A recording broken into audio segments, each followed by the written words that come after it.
Let's get ready to rumble! What's good? What's good? What's good? What's going on, everybody? It's your boy, it's your host, Ryan from the Six, man. Good morning. Good morning. Good morning. Yo, sorry, fellas. I was supposed to be on last night. And you know when you just get on the couch, bro? Bro, I had no motivation. Yo, I'm sorry, yo. I'm so sorry, man. It's on the couch. What we were watching? We were watching some movie, man, on Prime. I got up and I'm like, it was like 8 o'clock, and I'm like, shit, I got nothing to give you. Like, no energy, no motivation. And it's not because the fights were bad. I thought the fights were great. It's just I had a long day on Saturday. You know, it was my son's birthday.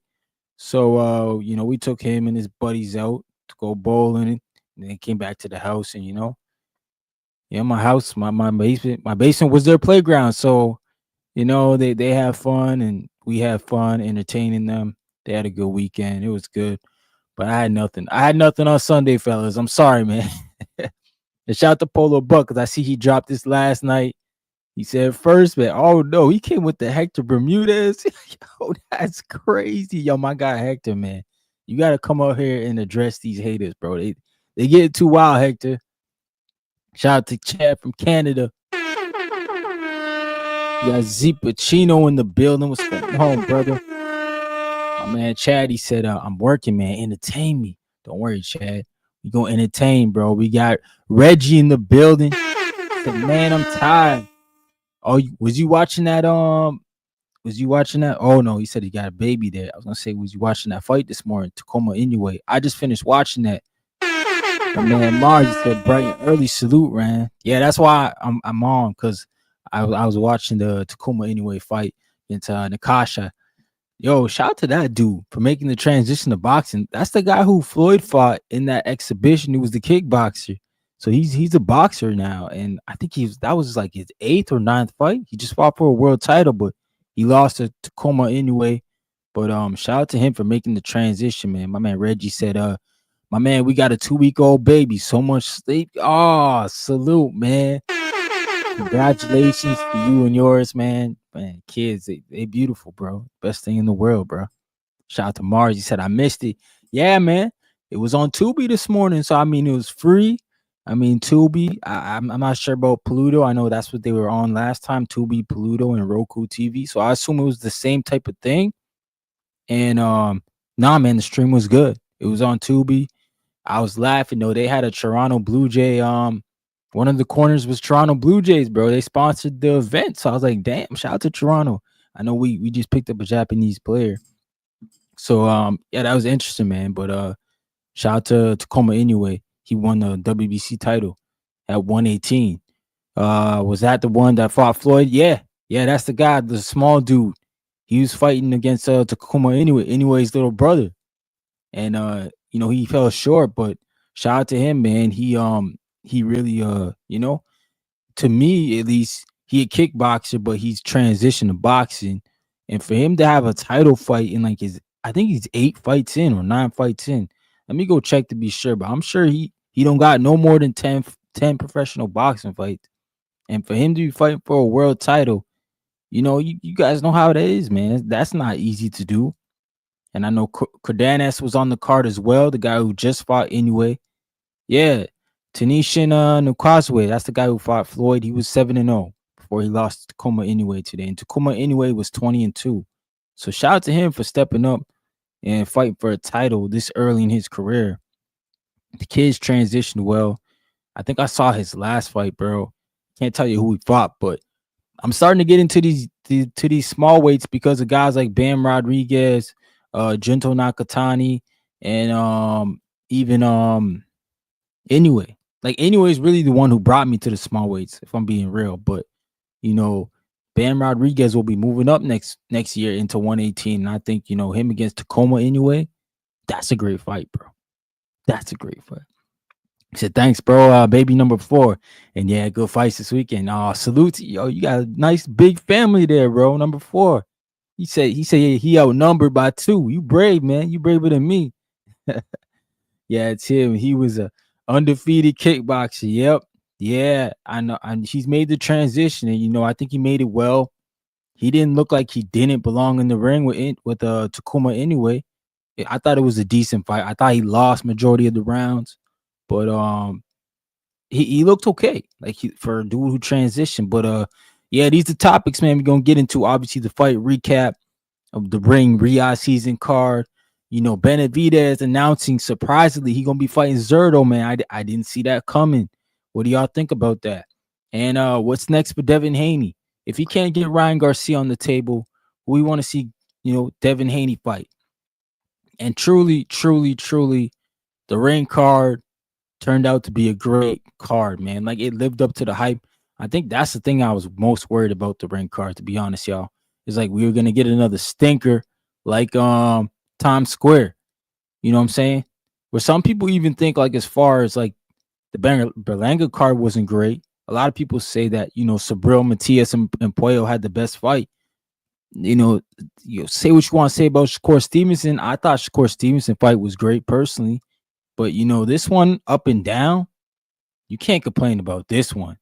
This one was great, man. And look, this one was so good. I don't even have the Sam Noakes and Abdullah Mason up here because usually we only get 3 main cards fights, but we had 4 main fights, man. And I think all of them had their great moments. And it's crazy. The one that we anticipated the most, Devin Haney, Brian Norman Jr., I feel like that was the worst fight of the main card, like the top 4. That was the worst in my opinion.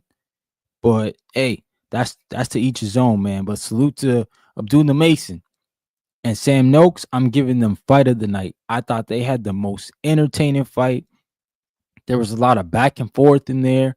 Shout out to freaking Abdullah Mason, man, because he got clipped up big in that fight a few times. And we thought, okay, he'd been clipped up before. We seen how he is.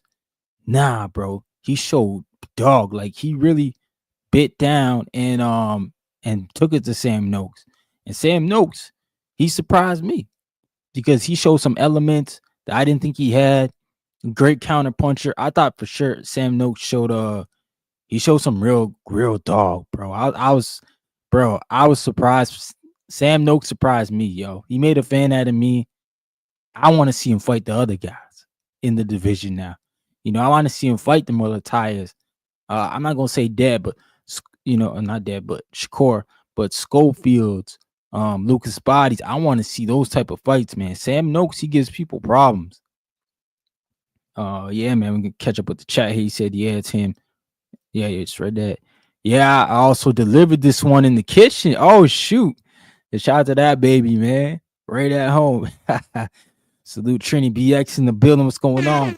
Salute Ron, good morning. Chocolito introduced me to the lightweights. Yep. Oh, yeah, Roman Chocolito. Yeah, I used to watch him too, man. Him and Estrada, they had some good fights. Devin probably should try to unify or just hold that division, says Reggie. Yeah, man. Yo, what time is it in Canada? Yo, it's 9. It's like 8 minutes to 9 right now. 9 in the morning, bro. Shout out to my guy Hector Bermudez, Coach Bermudez in the building.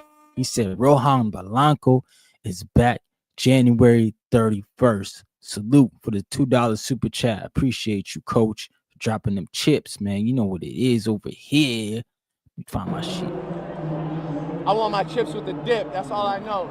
I don't want my chips plain. I want my chips with the dip. So bring them dips. Yeah, man. Shout out to Hector Bermudez, man. We trying to see Rohan back for sure.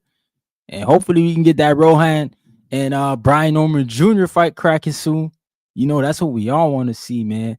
Salute to my guy, Round One Sports Talk in the building. My guy, Edwin. Make sure y'all go check him out, man. My man, the boxing voice, Ness. He says, this really loud. Yeah, bro, I'm live, man. I was up watching the fights in Japan. Dropped the kids off at school. I was supposed to do this live last night, so I said, let me get this one in, man, before you know what I'm saying, before I forget about it. Said Coach Hector in the building. Yeah, man. Shout out to the boxing voice. He said, yo, hit the like. It looks like I'm the second person to do it. Yeah, y'all hit the like button, bro. Show some love to the chat. Salute to my guy Nestor Gibbs, man. Salute to him, man. Nestor up here, finally. Nah, Nest be coming through, man, when he got the opportunity. You know what I'm saying? You know what I'm saying? He be coming for real, man. Oh, yo, that's why we not gonna do that. Salute my man Miles in the building. What's going on? He said, yes, sir. Reggie said, that's what we don't want to pay to chat, Brody. Oh, damn, bro. Nah, man. That's crazy, man. I mean, that's his rules over there, man. Just like, you know, you gotta respect people's house when they go to their house, man. You gotta respect the house rules. If that's what it is, that's what it is. But Abdullah Mason, he the youngest champion in boxing, currently 21 years old. And you know, he still got some polishing up to do, but I like what I saw from the kid. The kid's always showed heart, yo. And I'm telling y'all, that's gonna take him a long way. I think the other stuff, he'll get there, man. He want to fight too. Like, I got no problem with guys wanting to fight, especially a kid like Abdullah who has the skills to pay the bills. Like, I get it, man. We don't want guys to take too many shots, but at the same time, that's a kid who sometimes he'll outdog you, man. Sometimes that's as an opposite fighter across the ring, you hoping to outdog him, and he outdog you. That mentally breaks the shit out of you, man. You can't really get back up from that. Some guys don't even come out the corner the same once that happens, right? So shout out to Abdullah Mason for biting down, because there was a couple times in that fight I thought, man, he's getting clipped up by Sam Noakes. And Sam Noakes, shout out to him. He got kind of a iron chin as well, because, man, Abdullah was piecing him up. And it's either Abdullah wasn't going for the kill or he didn't see that opportunity. But there was a few times I saw Abdullah hit Sam Noakes to the body, and you seen Sam Noakes retreat immediately. And I don't know, but maybe just that power that Sam Noakes had. He did have like an 80% KO knockout ratio. Maybe the power was for real. And you know, I think Sam Noakes is gonna be a good fighter, man. I think Sam Noakes gonna hold it down, you know, for the UK. I don't know if he'll win a chip. I don't know if he'll win a belt, but he'll be in some good fights at 35. I think 35, you know, outside Shakur Stevenson, it's for the taking, bro. Abdullah Mason still got to kind of face the Schofields. He got to face the other guys, the Andy Cruz's. Should Andy Cruz beat Raymond Mulataya and Mulataya? Those are good fights for Abdullah Mason. But if I'm just looking at the landscape of 135 currently, let me just go check it out. I don't want Abdullah Mason going back for his first defense against, like, I don't know, like any Schofield or anything like that. Yo, why not give him Gabriel Flores Jr., who's fighting against Joe Cordina? So, the winner, Joe Cordina or Flores Jr., they fighting soon, I think in January, on that Pacheco and Ernesto Mercado undercard. Yeah, man, they can fight him for real.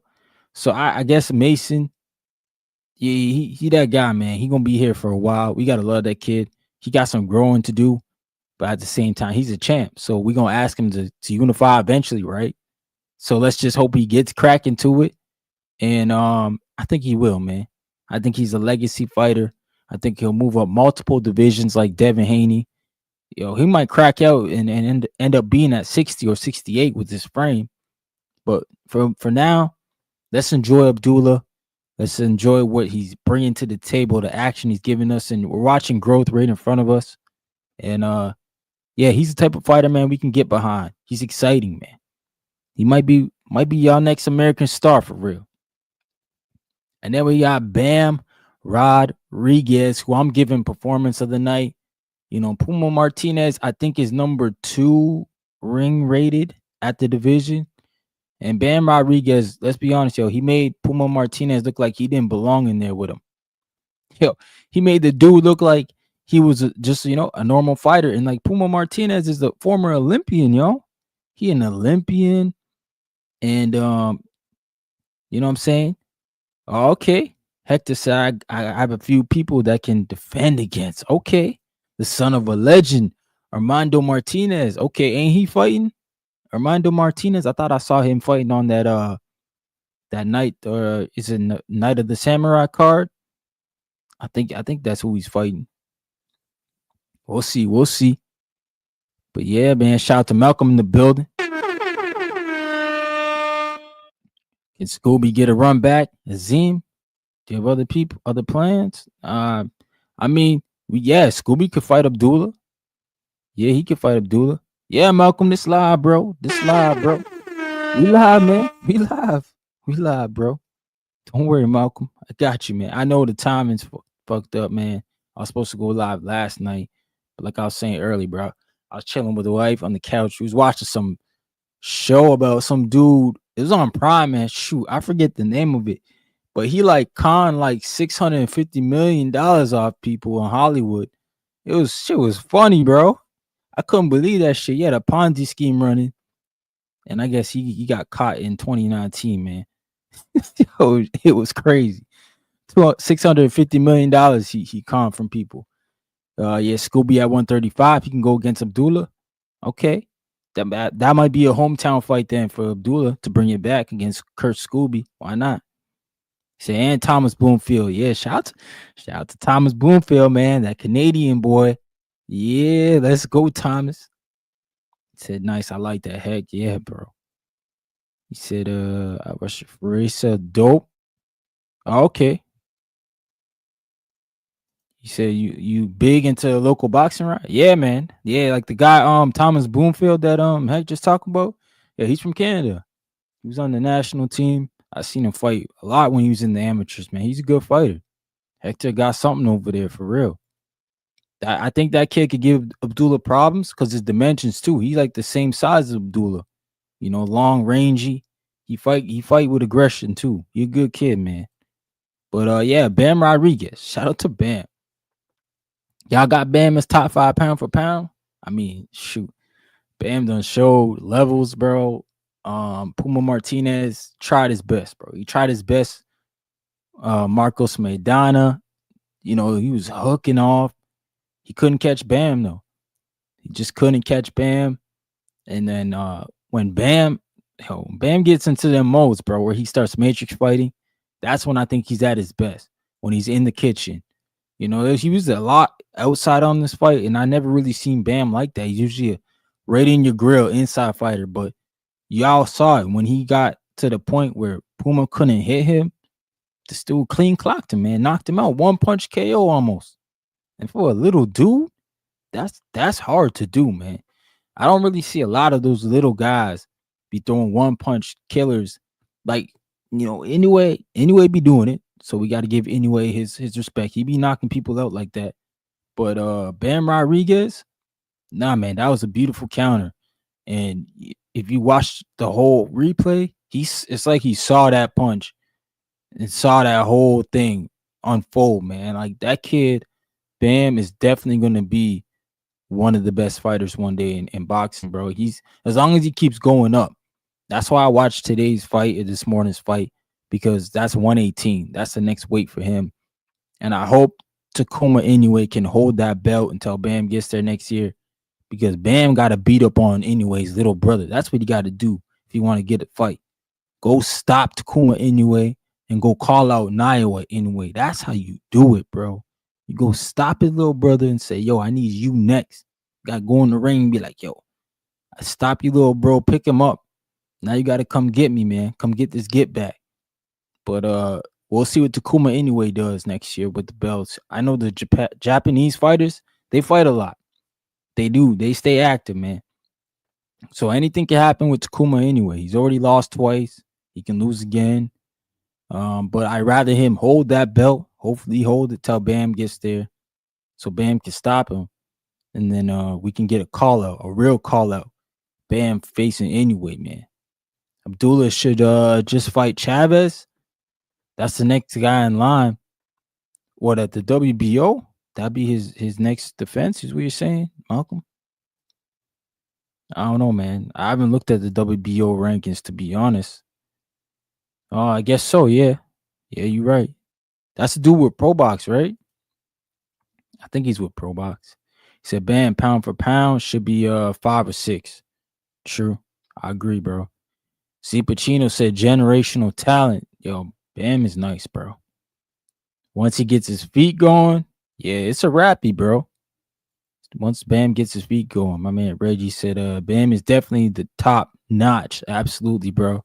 And I'm glad that people got to see him because they usually don't get to see him because they don't watch the little weights, man. Let's be honest. Said Puma too. Why with this shot? Yeah, and Puma knew he had to try to hit a home run, man. He wasn't gonna get it done any other way. He was gonna outbox Bam. Said ain't little bro. Two-time champion. He is. Yep. Takuma anyway is a two-time champion. He lost his belt to I think Susumi. And then yeah, he came back and won, bro. He won today. So yeah, he's two-time. My man Garcia versus Taraji winner gets bad. Let's go. Yo, I want Taraji to win. I want Taraji to win because Taraji's a former pound for pound fighter. He was on the pound for pound, I think, in July or something like that. He was on there. So Bam can beat a pound for pound fighter. I just adds to the resume, bro. And Taraji. Him and Taraji, good look. Yeah, bro. Said Mason should take the winner of Cruz Morlataya. Ooh. You want him to go right into the unification, Chad. You want him to have no time off, man. Shout out to Pearl in the building. What's going on, man? Said, what up, Ryan? What up, bro? Salute to you, man. Make sure y'all smash the like button. You know what I'm saying? When you come in the chat, man, like Ann Wolf. Really fight her.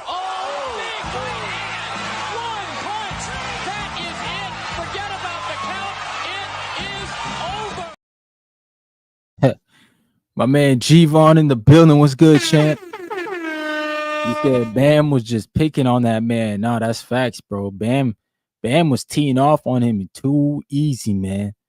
Salute to my brother Ray Davis, man. My brother, man, North Ryan Fraser. Big up. Salute to you, man. I didn't know you served, man. Salute to Ray Davis, bro. He one of them ones, man. Taraji got a little title shot off a loss. Yeah, he did. He did. We always talk about that, Malcolm. Getting title shots off the loss, man. We don't like to see it, but you right, man. Taraji got one. He coming in. Why not give him some downtime, momentum? Yeah. No, I feel you, Chad. I mean, if I was Abdullah Mason, I would love to go into that unification, but I think just looking at the way Top Rank is positioned right now, and with no ESPN, no real network, they're on Tubi right now. It seems like they're hesitant to make those big fights with their guys together. They're actually, it kind of looks like they are sending their guys out more to fight, which is interesting. But yeah, if they can make an in-house fight with Morlataya and Mason, should Morlataya win, I don't know if it's going to be a big investment fight for them. I think like they're looking at that, like they want that to be somewhere where somebody's going to bid for it, but we'll see, man. We'll see. I like the fight. I like unifications, bro. I'm not opposed to any of that. Shout out to my guy Dario in the building. Said shout out to Ryan. I appreciate you, brother. He said, my man Malcolm said, who should Norman fight next? Oh, we gonna get into Norman, bro. Yeah, I'll finish off with Bam. I think Bam won fight performance of the night. I gave him performance of the night. I thought he looked the best. Martinez is second in the Ring Magazine rankings. He's a former, he was a champ coming into the fight, and Bam Rodriguez made him look like he didn't deserve to be in the ring with him, which was super impressive, bro.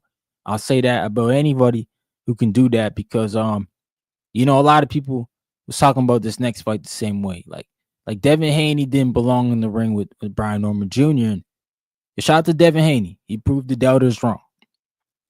I think the most impressive thing that I think about that fight, and maybe this is because people were harping on it too much, but Devin Haney came out and he didn't really initially back up, bro. I was expecting him to do the Ramirez for real.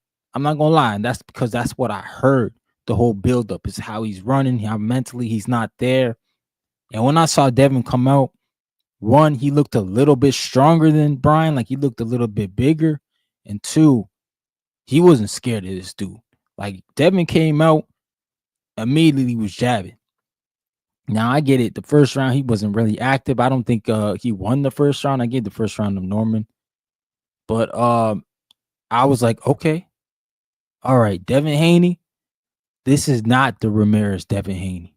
This I don't even. Well, after the first round, I still didn't know. I'm like, this not even really the Ryan Garcia Devin Haney, because I think the Ryan Garcia Devin Haney was more on the front foot. He was pushing Ryan back, and he got clipped coming in. This was, to me, Devin Haney knowing this was his time to get the fans back, to prove that he is the guy who they say he is. You know, I think that's what this Devin Haney was bringing, man. You know what I'm saying? Shout out to my man Vega in the building. He said, I want the chips with the dip. Salute to Vega, man. Salute to Coach Eddie in the building. What's going on, Coach Eddie, man? My man Malcolm said, facts, yo. I think he threw one punch in the first round. Yeah, man. Yeah, man. He said the buttercream croc suit came, had superpowers. Yep, Haney did exactly what he wanted to do, as I predicted. Yeah, salute to Ray Davis, man. Coach Eddie said, link, please. Yeah, I'm going to drop it like literally in 5 minutes, Coach Eddie. I'm just going to get through Devin Haney and Benavidez. I'm going to drop it. Yeah, so Devin Haney, I thought that initially he came out focused, man. He looked focused. They obviously used the first round to see what Brian Norman Jr. had, to see what he was going to do. They used that, obviously. That's a feel-out round. And I think for Brian Norman Jr., I'm not going to say the moment was too big. I'm just going to say he just didn't have the experience to deal with what Devin was doing, right? Devin Haney, that jab was great. That was the jab we all talked about, we all seen, and it was working great. I think where Brian Norman Jr. lacked was punch variation. I think his punches were too predictable. I think he needed to punch Devin into something, move him into something. I don't think and I don't think Brian got out of second gear, which is a problem down the stretch. Like you saw Devin Haney, okay, he got the knockdown, he won a few rounds, and he almost started to coast. Like he was coasting, bro. And I think that's why a lot of us were like, we had anticipated that fight to be so great, and it probably was the worst fight in the top 4. But that's not a problem, because to me, the whole 4 were good. Like they were all good fights. So I think that Devin Haney, he let off the gas, bro. And Brian Norman Jr., a lot of people are saying he wasn't prepared, but can you guys tell me how you prepare for somebody you've never seen, or nothing that you like? How do you emulate Devin Haney in sparring? You know what I'm saying? I still think that's a tough task, and it has to happen on fight night. Like you got to get in there, and you got to make the adjustments on fight night. I mean, if we all listen to Floyd, what did Floyd say? I don't watch film on guys. I get in there and I make my adjustments on the fly. And that's a tough task for Brian Norman Jr. It was an uphill battle because, he never faced anything close to Devin Haney. And we can't say the same, like Devin Haney's been in the bigger fights. So this was, to me, an experience thing. This was never like, I don't believe Brian Norman Jr. doesn't belong in the ring with Devin Haney. I was just like, okay, is he going to be able to get over? You know what I'm saying? Get over the hump of the jab, get over the movement. Is he going to be able to break down Devin Haney successfully? It didn't work that night. Just not that night. I think Brian Norman Jr. is still going to be back. I think he's going to be a champion in the division. Shoot, I even think he could get the rematch if he goes on a nice run. I think it's very possible, but we'll see. We'll see what the future holds. I love the fight. I do think Devin Haney let off the gas. Some people are like, he should have got him out of there in the second round, but Devin Haney's not that type of guy. He's not a knockout puncher. He's not a stoppage guy. And why go punch yourself out to give Brian Norman Jr. a chance? He conserved his energy, man. I mean, Javon said Dev wasn't even expecting that to, to drop Norman. He got super excited, swung wild, and almost gassed and couldn't stop Brian. But obviously, Devin just more experienced. Yeah, you're right, Javon. I don't think he was expected to drop Norman. Neither did I. But he had him hurt off the hook. It wasn't even the right. It was the hook that hurt him. My man Malcolm said levels, punch Faraday and his feet. Yeah, man. He said no upper body movement either. Oh, for Norman Jr. My man Piero said he could emulate Dev. Yo, you crazy, bro. My man Ray Davis said footwork and anxiety was the offsetting moment for Norman. And when Devin broke that nose, them jabs hurting were wearing down his confidence. Yeah, that's possible. Because he was pawing at that nose a lot, man. Man, Pearl with the he laughing, bro. He said the ref pulled Dev off. Yo, he tried to get him out of there. Oh, for real? Yeah, well, I mean, Brian did the right thing. He was holding, right? That's what you're supposed to do. He said mentally that ice grill after the knockdown forced JR to get up too quick. He will learn from it. Got to take your time, especially when getting rocked early. Nah, for real. Shout out to Trini BX, man. That's real right there, man. But shout out to Benavidez. He gets the win. He beats up on Yarde. Fairly easy, man. Anthony Yarde, I don't know, man.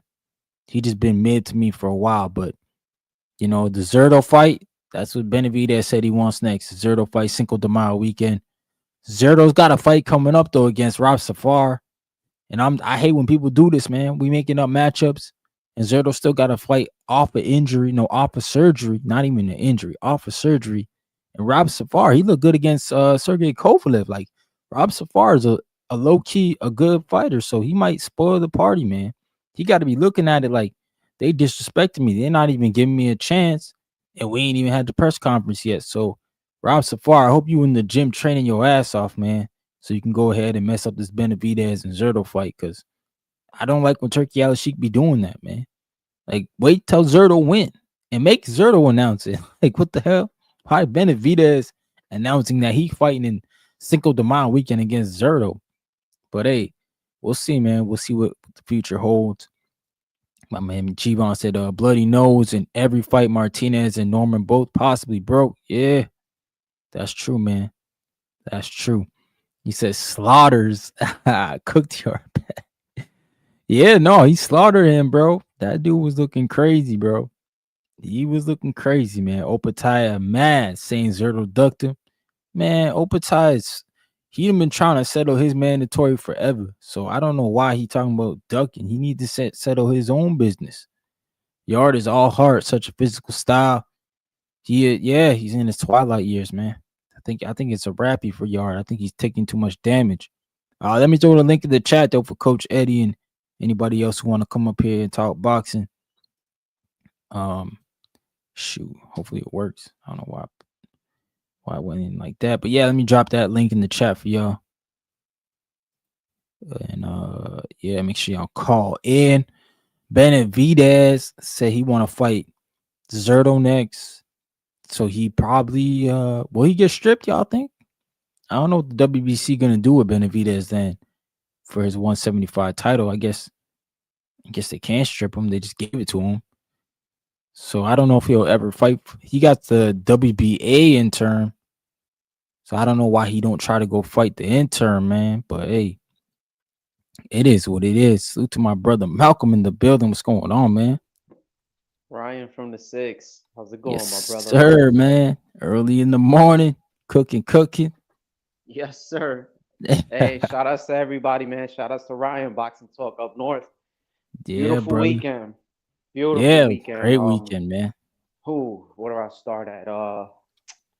Yeah, I mean Benavidez Yarde. I'm gonna keep that short. You kind of worded it best, man. Complete slaughter. Beat pillar to post, man. Post to pillar. Yeah. However, straight ragdolled him, man. It was bad. I expected him to go to decision. I'm not gonna lie to you. I'm not the biggest David Benavidez fan. Right. And it's more of his feet. His feet upset me when I see him square up. But he's able to get away with it. He got fast hands, and it's just the accumulation of his punches and his power. So he did his thing. Props to him. Obviously, there's that whole situation with Bivol and Better Beef, so I'm not too mad about the cruiserweight move. Because if not, you got like Callum Smith. But trying to get the Zotto fight, I'm okay with it. Whoever the winner is, if we can get that, it's just I wish David Benavidez gets this big fight that he's been trying to go after already. Yeah, You I agree. know, I think the biggest name he got is like Caleb Plant. I'm assuming it should have been Caleb Plant, but Yeah, couldn't get Canelo. Bevo better be right now. They just caught up in their own little mess. So hopefully he can get that, man. Shout out to David Benavidez, Puma, and Bam. hmm Um, I thought this was gonna be a little more tough. And when I was on here talking about it, I remember you're like, "What?" You're like, "Man, he about to beat the shit out of him." You're like, "Oh, he's yeah, gonna yeah, make it easy." yeah, I bro. sat back, I thought about it, I looked. I'm like, you know what, man? Because he got that rugged style, and it's not like he's a slick fighter. That style is really rough for anybody who's just defensive first. And I hmm said, you know what? I think he might stop him. You know. Oh, by the way, shout outs to Vega. Shout outs to Johnny. I called it live with him. You hmm feel me? Great show. And I believe that I said that he was gonna get a knockout. So he ended up stopping him. Bam just needed like one round. Yeah. Got his feet. Once he starts doing the Lomachenko shit, and he gets his feet going, it's over. Getting punches from different angles. I can't even like. Obviously, he got the best performance by far. Like he never really looked too worried. So Nah, you're right, man. yeah, and but Puma was like the second ranked guy, right? He was like the only Yeah, other. he was. Yeah. Yeah, because you got Willie Galabot. I don't know how to say his name. The dude that's fighting Taraji. hmm That's what's next. And yeah, I'd rather Bam just get that last strap. Hopefully it's Taraji who win, and they can mix it up. That's gonna be a great fight for sure. And that Japanese style is similar to the standard Mexican style, so it'll be entertaining. But I got Bam cleaning that division out, and then hopefully he go to 118 after, man. But shout Word. out to that man. He missed his son's birth, which is crazy. He picked W, man. Yeah, that sacrifice, man. That sacrifice. Salute the 7%. We got Tina Warwick in the building. Please subscribe to the channel, Queen. We need more queens in the buildings. She said, I think seeing how Turkey made Usyk versus Fury, two best in their division, he should do the same with Benavidez and Bill. Oh, yeah, for sure. Benavidez and Bivol should fight. Said, I think it will be made. Just don't know when it will happen. Yeah, they gotta settle that Better Biev and Bivol 3 first. Shout out to Ray Davis in the building. What's going on, champ? Salute, man. Listen, man. Great card, man. I was building on it. I'm just like, man, I don't know what card was the best, but right now this is the most fire. Maybe because it's the latest and greatest, but it has nothing but remember every fight but the first fight when the card had a knockdown. Well, I'll say the second because Mason and Noakes was the second fight, but everyone had a knockdown, man. Like how many times you see that in on a card like that, action packed, and every fight had some story to it. You know what I mean? At the end of the day, I'm kind of upset though. I ain't gonna front. You know what I mean? I think the Bam fight was definitely something to pay attention to. A lot of people missed or not talked about enough when Bam got put on his pockets the first round and they missed the call. Bam overcame it, showed out, put out, made this dude pay for it. And Puma just looked like a fish out of water, man. And it's great to see something like that. You know what I mean? As far as the Mesa, I don't know what fight you want. If you were still in this fight or not, because I heard y'all talking about it. But then you went to Go ahead. Get your stuff off, bro. The Mason Noakes fight, called it 100%. We didn't know which way it was going. I was literally saying this is the truest 50-50 fight on the card. A lot of people, speculated that Devin and Norman was 50-50 because of style contrast. Yeah. But I thought this fight right here was more 50-50 because you had lack of experience, to say the least. With Bill Mason, he got a lot of knockouts, and not saying that he doesn't have professional experience, but he doesn't have that that going to deep water experience. We don't know what to expect. He swings outside. You have Sam Noakes who keeps his punches tight. You have Abdullah who gets aggressive when he gets hit and he doesn't like it. So, and we've seen all those things happen. Got off his game plan even. I think you mentioned that. And it just becomes something different, man. But shout out to them guys, man. They put on the show. It was well deserved, and it was actually perfect timing for that show. You know what I mean? Like everything led to where it should have been. Like they literally set this card up perfectly. And I Yeah. think we have to give props where props is due on whoever the event coordinator was, because they did that. I'm telling you, the fights were set up perfectly. The way it went was perfect. We didn't have to wait long. It got No dead time. Yeah, right that was like good, man. 9:30 on the East Coast. The fights, you know what I mean? We're in the final card. Everything landed perfectly. Like you can't do nothing about that, but just salute these guys, man. Any other card y'all want to talk about? Go for it. But shout out to you, Ryan, man. I'm glad you're doing your Coach thing up Eddie here. get in here. Shout out to Coach Yeah, Eddie. yeah. Like, what's going on, Coach? Man, what's good, man? Great fight this weekend. The lineup, like Ray just mentioned, the lineup was perfect. We had even down with the Vito fight, Maliki fight. I mean, that was a good opening appetizer. It was a decent scrap that ended up in a stoppage. I'm glad to see some of these African brothers are getting an opportunity to display some of their skills, even though they may not be on that level yet. They're being competitive, so that's maybe a good thing to come. The Dula Mason Sam Noakes fight, great, tremendous fight. We had a potentially fight of the year candidate. The second fight with Bam Rodriguez was just like a expertise. You just seemed kind of like an expert in there, just doing his thing. Right. Yep. Devin Haney fight, another great fight. That fight, I was really disappointed. I'm gonna touch on that in just a minute. The Anthony Yarde fight, that was just a massacre. Yeah. That was a freaking bloodbath. I mean, that's the only way I can describe that fight. I am highly disappointed in Anthony Yarde and his team. The atrocious jab, that jab was abysmal. The game plan was horrific. It was horrible. It was a horrible Anthony Yarde. What the heck jab? What are you throwing, man?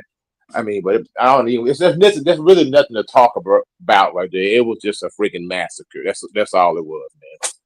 It was like a lion that was led to the slaughter. Literally, a lion that was led to the slaughter. He got slaughtered.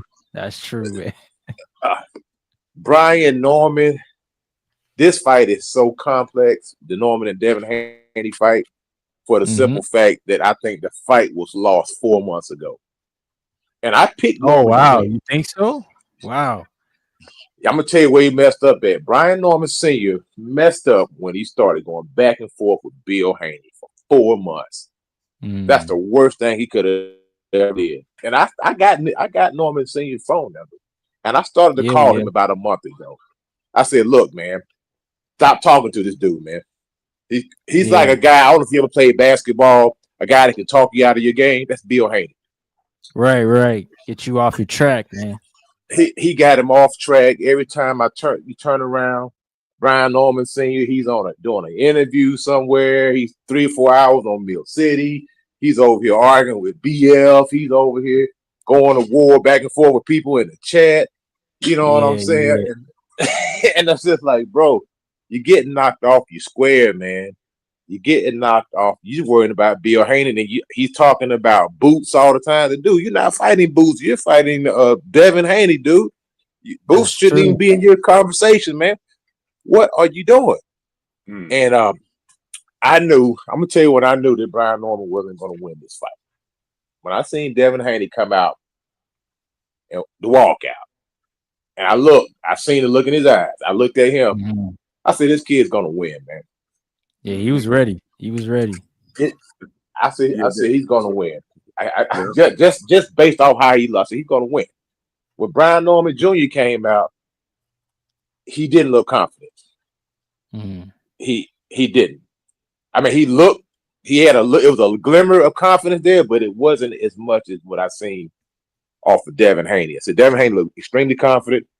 And to me, the knockdown that changed the whole dynamic of the fight. It was like the whole fight was like Norman was a day late and $1 short. He was never really totally out of the fight. It was actually a fight that he could have won.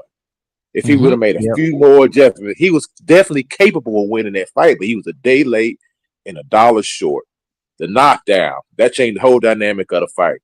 Also, him allowing, and I don't say allowing, but him being tied up, he had no answers for the clinch, which a lot of times he initiated himself because of bad technique, because he would rush in with the shot, try to throw a flurry of combinations and fall in, and Devin would trap his arms, and he couldn't get out. And Devin was probably a lot stronger than he anticipated him being physically strong, was able to wrestle. That was the difference in the fight to me, was just the wrestling and the clinch game. It nullified what Norman was trying to do, because you go look at the CompuBox, Devin Haney only threw 271 punches. Let me tell you how close this fight was by the numbers. Devin Haney landed 70. Brian Norman landed 59. So it was only 11 punches separating them, but it looked so much more. It looked like it was much more. And Brian Norman Jr., he threw 400 punches. He threw 130 more. Yeah, he missed more. He missed a whole lot more punches. But it looked, but the way the optics, it looked like Devin was dominating, even though it was almost kind of like a Bernard Hopkins type of performance. When Bernard would come in and just nick rounds, nick them. Yep. That's what Devin Haney did. He nicked these rounds. Yep, he did. He didn't. I mean, it wasn't this total annihilation, domination. He nicked these rounds with tactics, intelligence, fighting, clinching, tying up, frustrating. He used everything, the things that they don't really teach you in boxing. Because Brian Norman was clearly frustrated. He could not get out the clinch, and a lot of times he initiated those clinches. Yeah, himself. He was coming in too fast. I think he was coming in too straight, man. Like too straight, too easy. He was hurt for no head movement. Second round, he was hurt for 2 more rounds. He definitely was hurt, and them jabs was, wasn't helping. You seen Devin, even when they did get caught up in the clinch. If you watch, Devin was still hitting them with strong punches to the body, punches to the face, uppercuts, and things like that. In the clinch, he was still throwing them hands. And I think, and I'm sorry for cutting you off, Coach Eddie, but I think a lot of times we look at the other side of the action, and we weren't looking at what was going on in front of us, because we wanted to, and I wanted to see a good fight. I wanted to see the response of Brian Norman myself, but he just wasn't responsive to those moments. He waited for the ref to break those moments up. He didn't do it himself.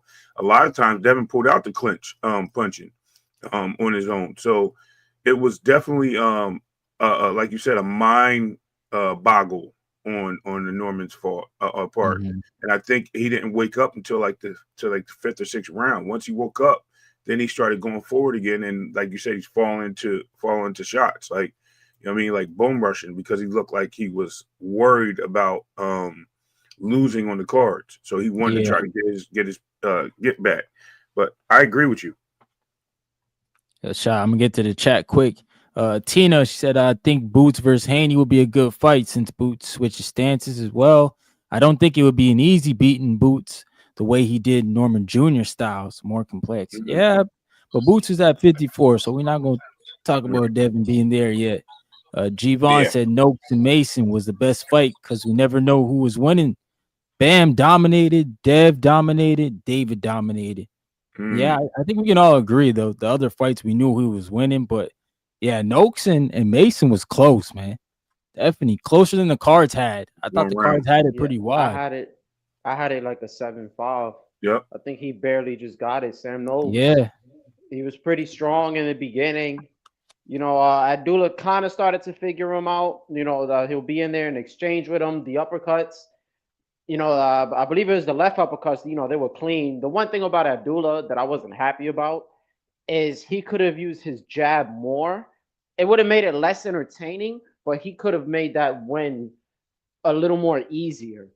And he didn't battle too much for the lead foot position. If you watch it, he wasn't too focused on that. And I think if he would have kept his foot on the outside, a lot of those other shots that Noakes was throwing wouldn't have landed. He would have landed his straight left perfectly. But overall, he did, very good performance. And I think something that people aren't looking at, this is his first time going past 6 rounds. He's Yeah, never that went was the past the first. sixth round. Yeah. Yep. So he had like 110 rounder that didn't make it. And I think that was the six. It was like a five. He only went five. And then this is straight to a 12. So he actually showed a very good gas tank. He didn't No, look he too did, faded man. at the end. Yeah, he did his thing, man. And about the Norman thing, uh, look, it just showed it was levels. Like that's the best way I could say it. You know, there's these excuses now. I'm pretty sure. I don't know if you guys seen it, Ryan. I know you heard it yesterday. Apparently, Yeah, yeah. Brian Norman didn't prepare. Yeah, yeah, You know yeah. that's the thing. We're not gonna Yeah, do that. sorry, Malcolm. Let me just burn through these comments, and then I'll let you get into that because I have something to say All about right. that as well, man.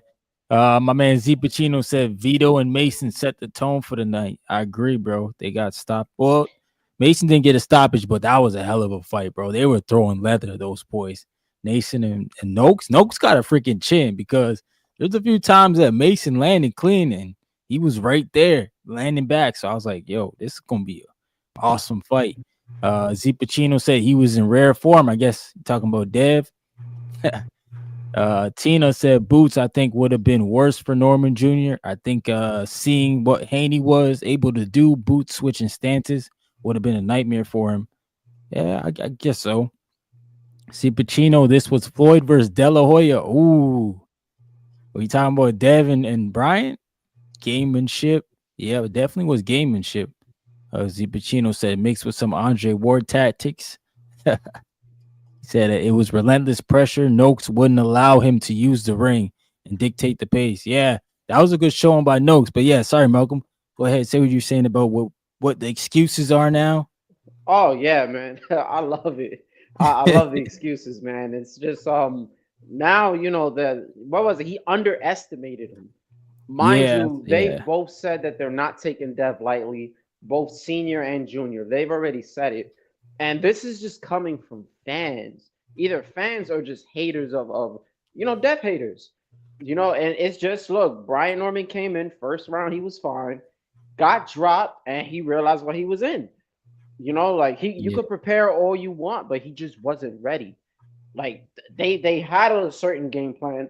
I don't know if y'all heard it. Brian Norman Sr. was telling him to double up on the jab. He was telling him to mm, step in because he needed to. The thing is, which I was trying to tell people before, Norman's feet aren't all that. He needs somebody who's going to stand in front of him, plant their feet, and be willing to engage. That's how he was able to get Sasaki out of there. Y'all seen it with the Santillan fight. He was an underdog. I understand, but this is a guy who's tailor made for him.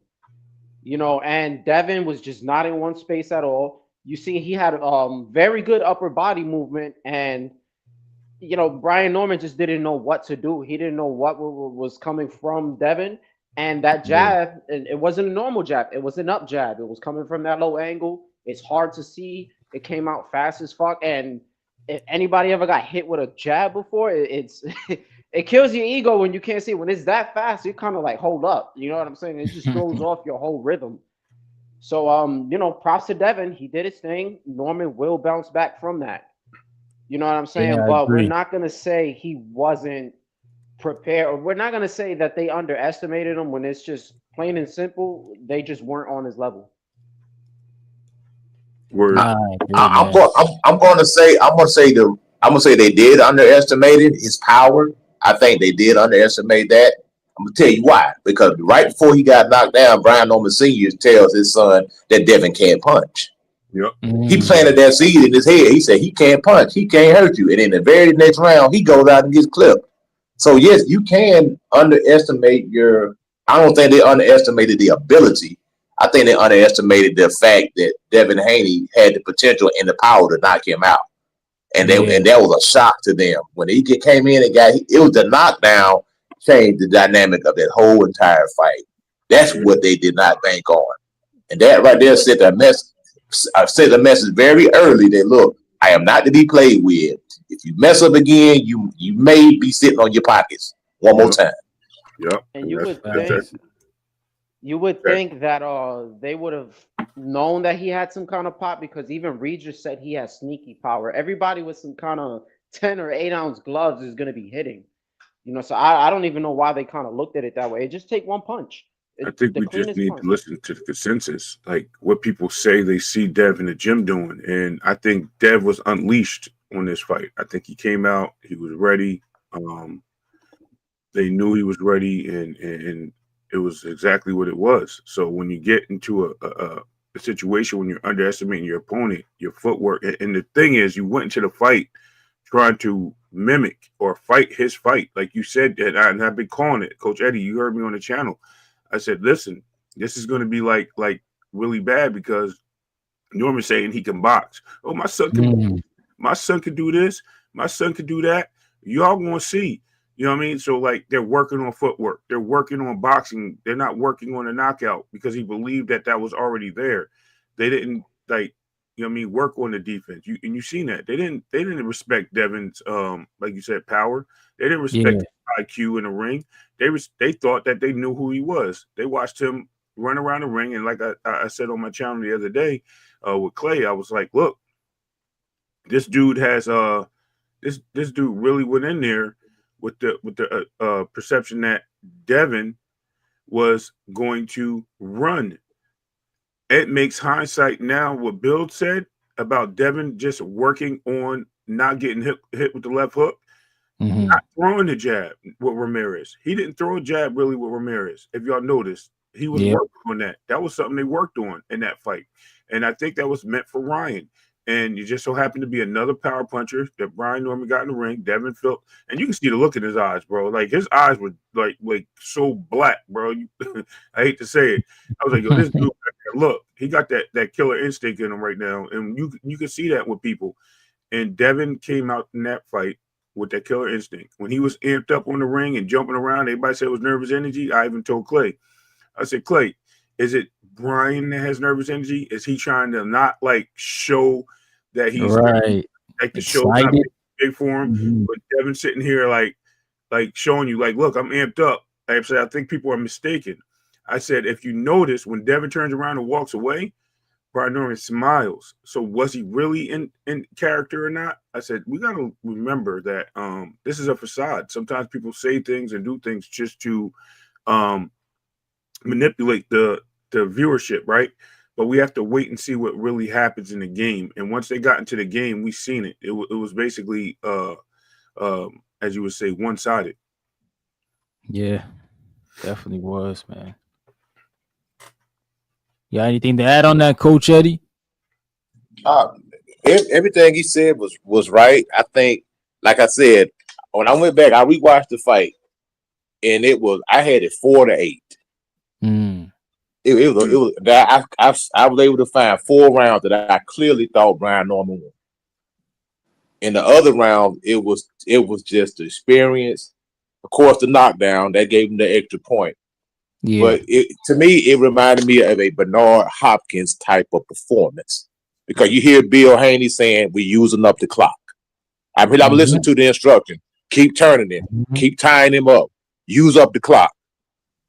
That's an old school Bernard Hopkins to stall him out. He was able to stall Brian, frustrated, wrestle him, manhandle him, hit him with shots. He was missing stuff that he learned from Roy Jones. The inside work. Brian Norman Devin was so crafty when he slid up under Brian Norman's arms, he was still working, banging the body, bang, bang, bang, bang. Stuff that they learned from Andre Ward, stuff that they learned from Virgil Hunter, stuff that they learned from Roy Jones. He was basically, he frustrated Norman he reduced Norman to a puncher's chance, I think, after the 4th or 5th round, because I think Norman had a good bounce back round after he got dropped. The 3rd round, he bounced back pretty good. And then it came to Devin Haney using the clock up. And he nipped those rounds. You go back and look at the Confi box, the punches landed were like 1 or 2. It wasn't much difference in between the punches that were landed. But the way Devin looked in the ring, he looked like a shiny new car. And Brian kind of looked like a Mustang GT. And a Mustang GT is nice, but Devin looked like a Maserati, and Norman looked like a Mustang in there. If that makes sense. It's like it's still a good car, but it's just not a Maserati. And Bernard Hopkins was so good at doing that.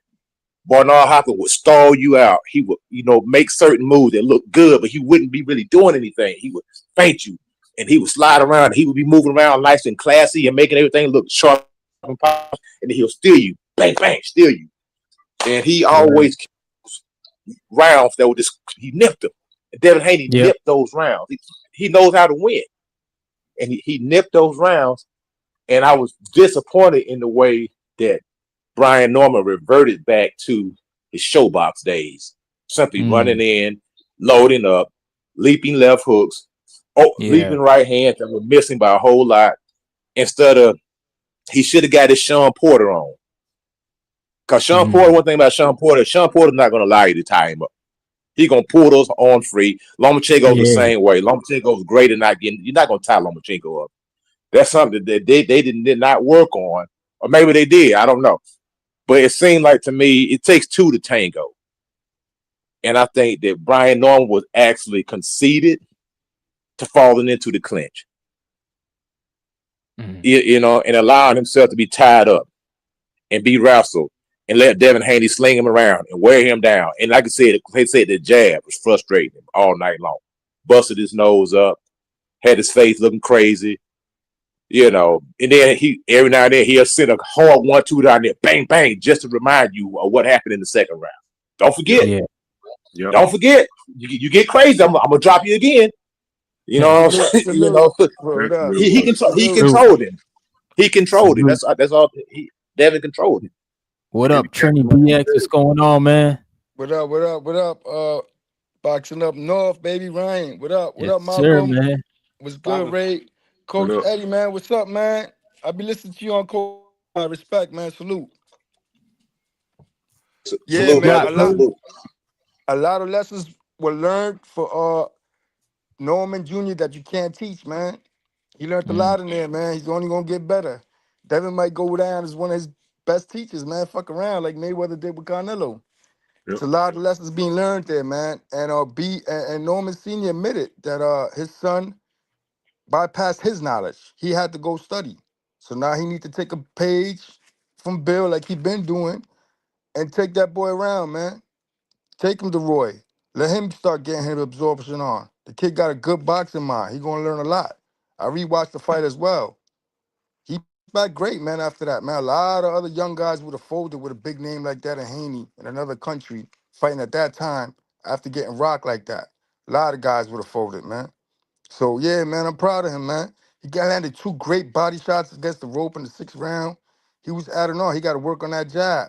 A lot of those punches he threw that was counted on the punch count was throwaway jabs. That's something he could work on. He's got a big upside, that kid, man. He'll get a belt again at 147.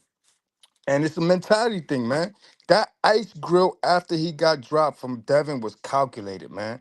That caused that young boy to get up a little too quick, similar to Zab Judah when he got rocked by Costa Soup back in the day. Did the Harlem Shake? You know what I'm saying? And that's experience that he's gonna learn, man. I love that kid, man. He don't complain for all them rabbit punches.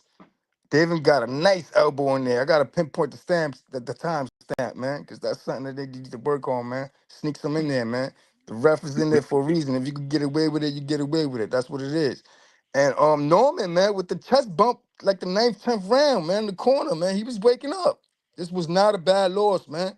I got tight that night. Oh yeah, I gotta owe your apology, Ryan, man, for calling back, man, and getting back and forth with the homie Vega on your platform, man. Oh, This is not no, the that's platform. no. Nah, man, this is boxing minds up here. I'm embarrassed that Coach Eddie and Ray's even on this shit, hearing me confess this, man. But it's true.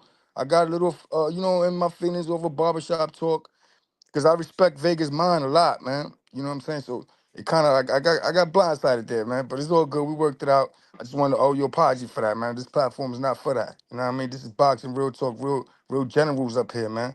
And I learned a lot from y'all. Yeah, man. And I want to touch up real quick on Ray. You caught that Bam knockdown, right? It would Yeah. have not changed it would have not changed the outlook of the fight. If But I think it would I have made. remember Yeah. Mayweather, man, with Mayweather Zab, man.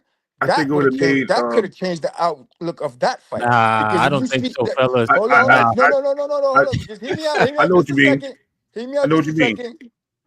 I mean, by if you just seeing Mayweather taking the 10 count. Zab lost a little focus. He would have stayed a little bit more focused. It would have just made it a little better. You know what I'm saying? That's all Nah, I'm saying. but Bam's been It would down have been the before, opposite. and Bam Yeah. No, I know what you're stopped the saying. I know what Strata you're saying. after that happened. Yeah, I was gonna say I think he'd have been more aggressive. He would have got him up out of there quicker. I Yeah, think he wouldn't Bam have put the probably West would in have there. stepped on him after. Yeah, Yup. man. He would have definitely But got him up sometimes out of there. it can sometimes just seeing another champ just amps you up, bro. You know what I'm saying? Also, Yeah, I know what you're saying. Yeah, when I did rewatch it, man, I left the I didn't unmute it.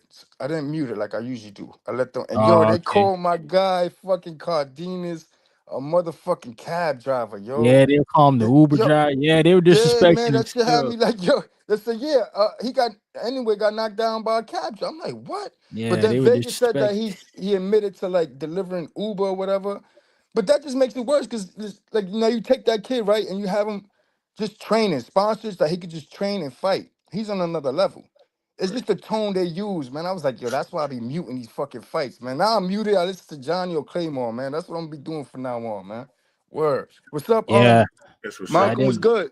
I didn't like how they did that Trini either, man. Like, cause Cardenas, he just fought this morning. I'm pretty sure on that Japanese card. Like, he was Yeah. just fighting this Yeah. Oh, morning. yeah. So, How'd like, he do? You know how he did? nah, he won. I think he won though. I didn't see his fight. I watched the co-main and the main. But like, they talk like he's not making money. Like, that dude was making money. It's just he had to grind. Like, he had to go through the grind like a lot of fighters have to. Not everybody Yeah. gets signed to the big four when they come out of the amateurs.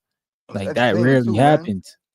He's entertaining too. It's fun to watch. But the lower classes, it be the lower weight classes too, man. Also, I want to see Noakes back in there, man. I need Mason to get Okay. this full credit for that win. I want to see him back up there, man, because a lot of people don't know him and they misjudge these UK guys. That guy's a strong dude, man. It's a tough fight. He made it tougher than it was supposed to be, but I want to see Noakes in Mm. there again, man. Quick Sure. question for the panel before I jump off. How long y'all see Mason at 135? It's a big boy. Man, I've been saying that dude need to go to 140 a while ago, but Oh, because it's they've not been just fighting a me lot then, of Ray. catch I, weights, I I right? feel like everybody else was rushing him. I don't want to rush him, but I'm No, like, no, yo, I'm not defend it rushing once. him, Let's get up there. but he's been fighting a lot of catch weights fights, and he's been on the scales like pretty much missing weight or having to strip down to nothing. He had to cut his hair off at one point to make the weight. Um, I mean, I think he got like 2 fights left, and he has I to say, move. Maybe yeah, he'll get make him a the run for another homecoming. belt.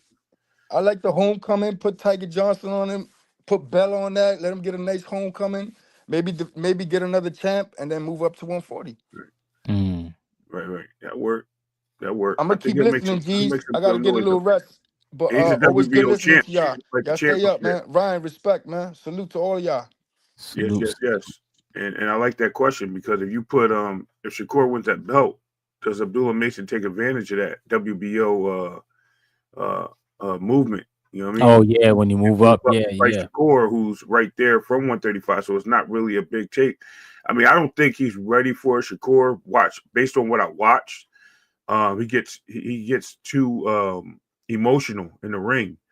And I think that's his only Achilles heel. Everything else he does well, Abdullah Mason, but that emotion is going to hurt him in the long run. And such a great talent, you don't want to see him lose because he can't control the ring or his temperament in the ring and Mhm. stay calm. You know what I mean, and get behind things.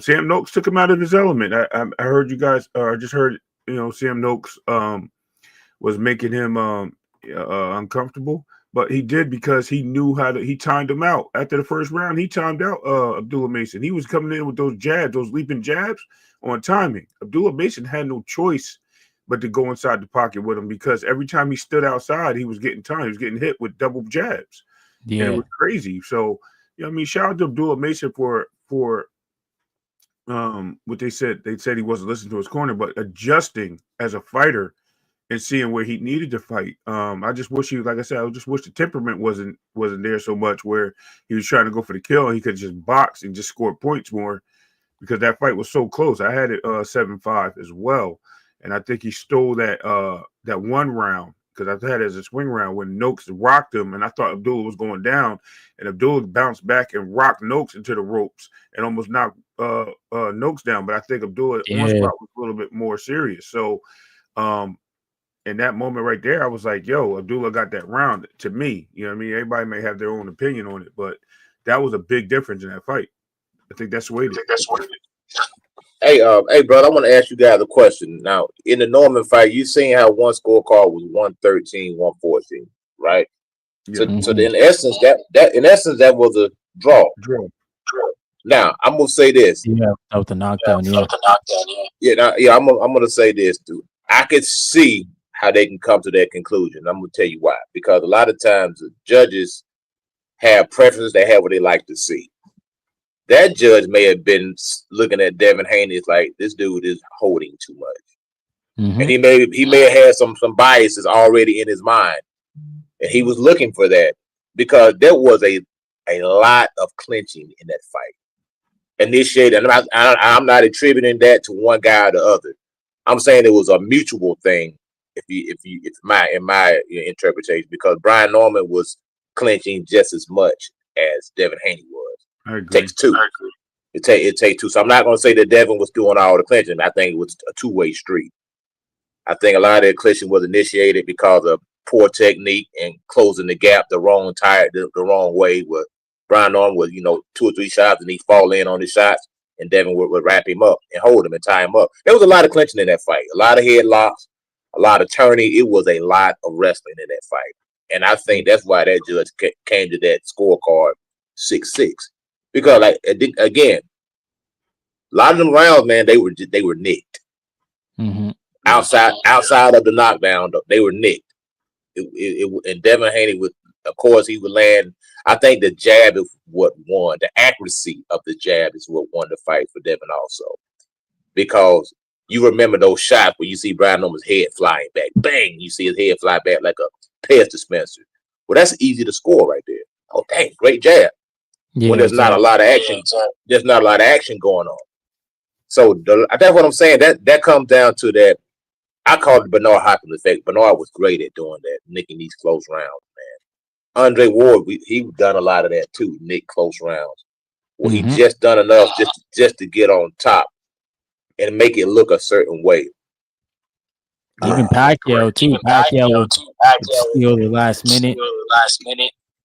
Now, where do you think? And this is what I'm afraid of. I'm gonna tell you why. I'm afraid that they're gonna bury Brian Norman Jr. And I'm gonna tell you why. For one, he doesn't have the marketability of a Ryan Garcia. See, they brought Ryan Garcia. He just got cooked, and he's already fighting for a belt. They're not gonna let Norman do that. He's gonna have to work his way back up. He probably won't get another title shot for 2 years, man. You know what I'm saying? Yeah, I mean, that's just the way I feel. Yeah, I hear you. I mean, that makes sort of sense. So, this is why I think where we because I had it up to the 6th round. I had Devin dominating that fight. I think even going into the 7th, I think that's when it kind of changed into the more of the wrestling, like you're saying. They were clinching early on, but it was more like I mean, wasn't really clinching. Like they were punching in the clinch and getting out of it on their own. The ref really rarely broke it up. I think it was more the 7th round where the ref had to get more involved, and you started seeing elbows and heads and low blows and punches behind the head. Like you start seeing a lot of these different variations of shots. And I think you're right on that take, right? But I think Brian Norman, as far as Brian Norman's next fight, I mean, he's still the number 2 guy in the division, in my opinion. I don't think he drops far from the tree. I mean, you had him in Ring Magazine number 1, you had Devin number 1, and Brian number 2 at BoxRec. I think BoxRec keeps him at number 2. I think he just drops a slot. I don't think a lot of these guys beat him in the welterweight division because a lot of these guys are come forward fighters. I mean, a good test for him would be a Tiger Johnson right now. Somebody that will mimic and have a similar skill set to Devin, a little taller as well. So, but I think Tiger Johnson's a little bit more aggressive, and he'll put himself in harm's way. Nobody in that division, I think, gives him a run for his money like Dev did. There may be a good fight out there for him. I think Jack Catterall is a good fight for him. I think that's something that we can see challenge. But as far as it goes to anybody them shelving them or holding them back from what it is, I don't see too much of that. I think there's too much in that division. You know what I mean? It's like it's enough, but it's not. What I'm saying is like a lot of people don't know the names in the welterweight division, but there's enough fighters there to clamor on to get Brian Norman a good bounce back fight and have him climb back into that arena of championship contention. What up, Trini? He says salute with the $2 super chat. Oh, somebody got feedback. Got to mute Coach Eddie there. My Biggest bad. Coach Eddie.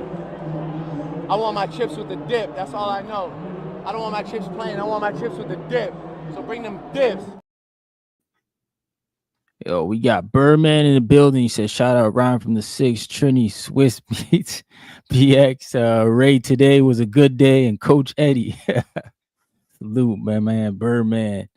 My man Ty in the building. What's going on? He said, Brian need to jump in that IBF ranking, work the way if he wants a real shot. Yeah, because the IBF will enforce you once you get to the top, man. But I think Karen's in that division. That'd be a good fight. Karen and Brian Norman Jr. That'd be a tough one. Shout out to L Dub in the building. What's going on, L Dub? Yeah, man. We gotta get. I think Top Rank got to stick with Brian.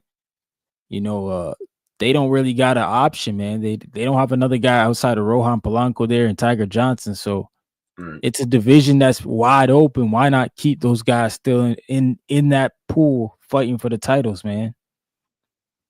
But we'll see. We'll see what they do. You know what, though? I'm gonna say this too, because we like to put this label on guys as chinny. If in the essence of keeping the same energy, can we say that Brian Norman's chinny? He's been down. He's been rocked a few times. And that's what I'm saying. I think they're gonna have to be very selective, because he got dropped by Boy Chica, which a lot of people, you know, they talking about. They brought that back to our attention close to the fight week. But this kid got dropped by Boy Chica. Then he just got flipped over by Devin, which is not known as a quote unquote power puncher, even though I always said that I think Devin had respectable power, because you don't see a lot of people just running in on him and their face always look bad after the fight. So he must have something. So now you putting him in with power punchers. Gonna have to be careful. It's gonna have to definitely be a bounce back fight, because I don't want him to put it. I just don't want him to fall by the wayside and get lost in the sauce, man, because there's so many big names at 147. Like, look how Rolly's always get his opportunity. Ryan Garcia, you know, got an opportunity because he's marketable. They want to see him with a belt. So they're gonna put him in with Barrios. Conor Benn and Brian Norman. That's a dangerous fight for Brian. That is dangerous. I think I like William Carl. I like. I don't think that Lewis Crocker fight's a age well fight. I think that is more like a Centillion fight. And as far as him having a chin, we can take it to the Centillion fight. They were going blow for blow, punch for punch. He withstood a lot of those. The outcome of that onslaught from Centillion. I mean, you know, bloody nose, bloody, you know, black eye, etc. He did a good job in that fight. So I wouldn't say he's chinny. I think that word just gets thrown out there because, you know, we see somebody get hit or rocked a few times. Listen, I always point to the guy right behind me here, Sugar Ray Leonard. Sugar Ray Leonard hit the canvas in most of his fights in championship fights. He got up and won. He's even been rocked. I mean, he's got hit by Tommy Hearns and dropped multiple times. So it still won these fights, or it even had a draw. So it's not so much of what is chinny or what takes you out or what is it. It's getting hit with the punch you don't see coming. And anybody gets the equilibrium knocked off. So, I mean, I don't think it's so much a chinny. Chinny is somebody that when you touch them, they fall. You breathe on them, they fall. Those are the chinny guys that we have to look into. And I don't think there's too many of them. Maybe Alex Rocha is a chinny guy. Once he got his bell cracked by Rashidi Ellis, you know what I mean? He hasn't been the same.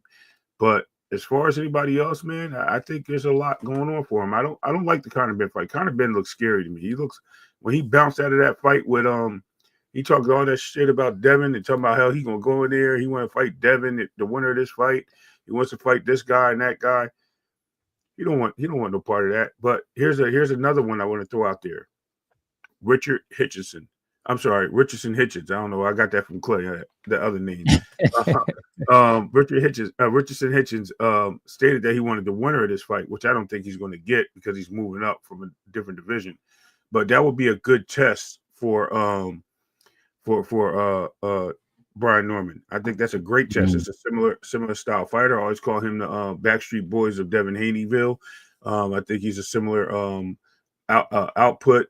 He punches a little bit more. He stays in there a little bit more than we are accustomed to seeing Devin do prior to this fight. And I think this will be the way of I think it'll be a good bounce back fight there, or Tiger Johnson again, as I alluded to.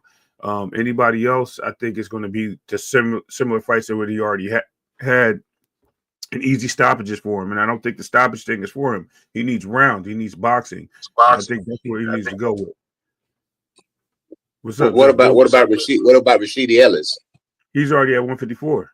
He's no longer at 147. Yeah, Rashidi. Yeah, I that'd be a good fight though if you could pull him down. Thurman thirsty for a fight. Bring him back down. That's true. Shout out to Just Do Boxing. What's going on, man? Says salute Ray Davis. That's my boy. Coach Chetty. Yeah, man. L Dub says Alexa Roach is coming back against Carell in the rematch. Santillian is fighting on the Xander card. Okay. That's what's up. Ty said Norman Jr. is not chinny. He's just prone to be caught off balance and out of position. Yeah. Exactly. Well, it's punch placement too. Like Dad put that hook in the right spot, man, right around the guard. Time, right? And he hit him with two hooks. It wasn't just one. He hit him when he knocked his leg up from underneath him, and then he caught him again on the glove. And I think that opened up the punch lane for that straight, and he put him down. Yeah. My man Z Pacino said Hitchens don't deserve that fight. He'll fight B. Norman, but not Gary. Yeah, Anton Russell. He got no energy for Gary, man. Yo, Hitchens just be talking, bro. All that stuff he was talking. I don't know if y'all see the interview in the street when Devin was getting interviewed for this fight. I think it was during the Bud interview or the Shakur fight. And he walks up to Devin in the street, and Devin's like, "Yeah, what's up?" He's like, "All that energy changed, right?" No way. You know what I mean? When it was Devin facing me, but then when Bill came out, he was talking that shit. So, he be on that selling point, bro. I'm with it though. It's all good. Yeah, you gotta get the fight. I got another question I want to pose for the panel. Is Ryan Garcia Devin Haney's Ken Norton? Nah, not in my. Ryan Garcia looked terrible at 47. I think the Osterring plays an effect, man. I hate to say it. I don't want to use excuses, but we've seen how bad he looked in his next fight when they gave him a stringent drug test. He looked really bad. And not to mention when he had fights before that, the Luke Campbells, the Gervonta Davis, like he looked amateur. Even though he had the quick, reflexes to get the guys out of there, but he got put on his ass there. What was the African dude name that he beat up at 135? But when he beat him up, it was Tongo? Yeah. So when he beat him up, like even that fight was like a little long-winded. It took him a while to set up that punch. The fight after that with at 140, Brian Oscar Duarte. Thank you, Duarte. That right there was another challenge for him that took him a while. Thank you, Toge. That's who it was, Emmanuel Toge. Thank you. It was at 140. I thought that was at 135. But okay, my bad. I thought that was before the Tank fight. It was 140.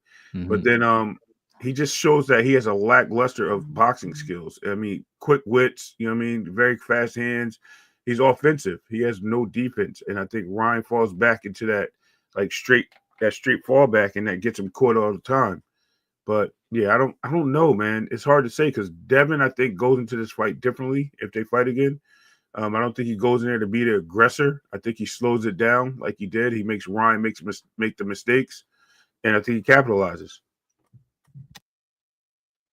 Well, you got to get past Barrios, and I'm with Eldo, man. He may not even make it. Yeah. I said the same thing. I said Barrios gonna hurt that boy. Watch. Barrios is a big 47-pounder. If he goes out there, if let's say Ryan Garcia goes out there and destroys Barrios, boxes good, and stops him, would that change your opinion on the Devin fight? You think that fight gets a little closer, or you think that? Yeah. But like I think Ryan's also looking at it like, okay, maybe Devin's got more strength at 47 because he put down a natural 47 pounder. You know, Right. Ryan he didn't catch Rolly with nothing. Man, markability doesn't make you elite. Ryan isn't on that level. Yeah, that's facts, Birdman. He just never beat anybody to make us, convinced that he's that guy. Correct. Barrios got a decent jab. He just don't move his head. Yep.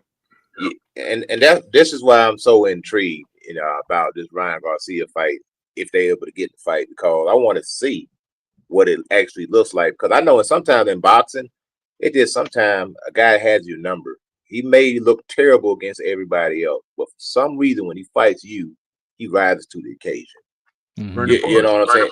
And I just want to see if that's the case. It's because they got so much history together. There's no element of surprise there. They know each other for what 15, 17, 18 years, something like that.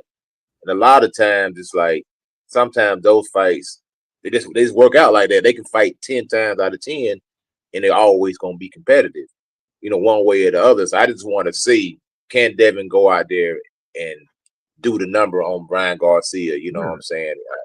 That's what I'm interested in. I mean, that's the unknown, but can he do it? Absolutely, coach. I don't think there's no reason to think that he can't. I think Devin has shown us time and time again that he was always looking to be the best and willing to fight the best. I just think it was just a moment of clarity for him. I think he went in that matchup trying to kill Ryan as they pretended to do prior to the fight. He went there going forward. Ryan sucked him into the matchup and got him all out of his element and got to his head, making him feel that he was invincible. Ryan was like going to be a sucker. He looked like he was on drugs or whatever the case may be, playing all this stupid stuff. And they get into the ring, and the first thing that Devin does is he goes in there and gets walloped because he throws that jab. And I think that again, why I said that Ramirez fight was to learn not to throw that jab and let people set up their own, walk into your fire. And I think that's what that really. Now that we're looking at a hindsight 2020, and Bill mentioned that he told him not to do it. It makes sense now, and I think that changes the whole complexity. I think Devin beats Ryan easily. I think the hardest fight for Devin, if we were going to say anything, would probably be a Jack Catterall, which people won't think, because I think he smothers a lot, and I think he's aggressive. I think even Karen Kujijan, who's very similar to Styles, he switches up. He's a very good technical boxer. So those are the guys I would think that'd be worrisome. But is he going to fight guys like that? Probably not, because the money's not there, and Devin's looking for the biggest fights. So it all depends if they get a belt. So it's kind of hard to really range where it goes from there. I think Ryan's the fight. Ryan. So if not Ryan, do you think Manny Pacquiao? No, absolutely not. Hey yo, that's a legend, bro.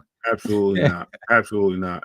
And I think Pacquiao poses a little threat too to Devin. I'm not going to lie to you. What? Nah, bro. I don't think so. I think Barrios was being too nice in that fight. You think he was being nice? He was being nice to Pacquiao. Pacquiao was in there trying to referee at the same time. He's trying to tell him he couldn't do. Damn. Damn. Even his coach, Bob Santos, was saying that. He's like, yo, why are you respecting this guy for? Yeah. I mean, I guess, but you're right though. A lot of times it's not the marquee names that give like the A-class fighter the most trouble. A lot of times it's the guys that don't have the marquee name. That's facts. It'll be a guy like Blair Cobb who will come in there and give Devin Haney fits because he's got this weird, wiry, crazy style. You know what I'm saying? That's something that you're not used to. Or even like to say Jack Catterall or Karen. Karen has a style that all that freaking movement and them sneaky punches that he throws, and that's give anybody problems, man. But like I say, he's not a marquee name. He's not a big money fight, so we probably won't get those fights. Guy like Rolly, he's a wild card. I mean, he's got a puncher's chance. I just put it like that against Devin. Anybody has a chance. He has a puncher's chance. You're gonna have to be careful. I think Ryan has a puncher's chance in the fight with Devin. You know, he did basically just be relying on speed and power, and hoping that he can catch Devin and hurt him, and get him out there, ambush him.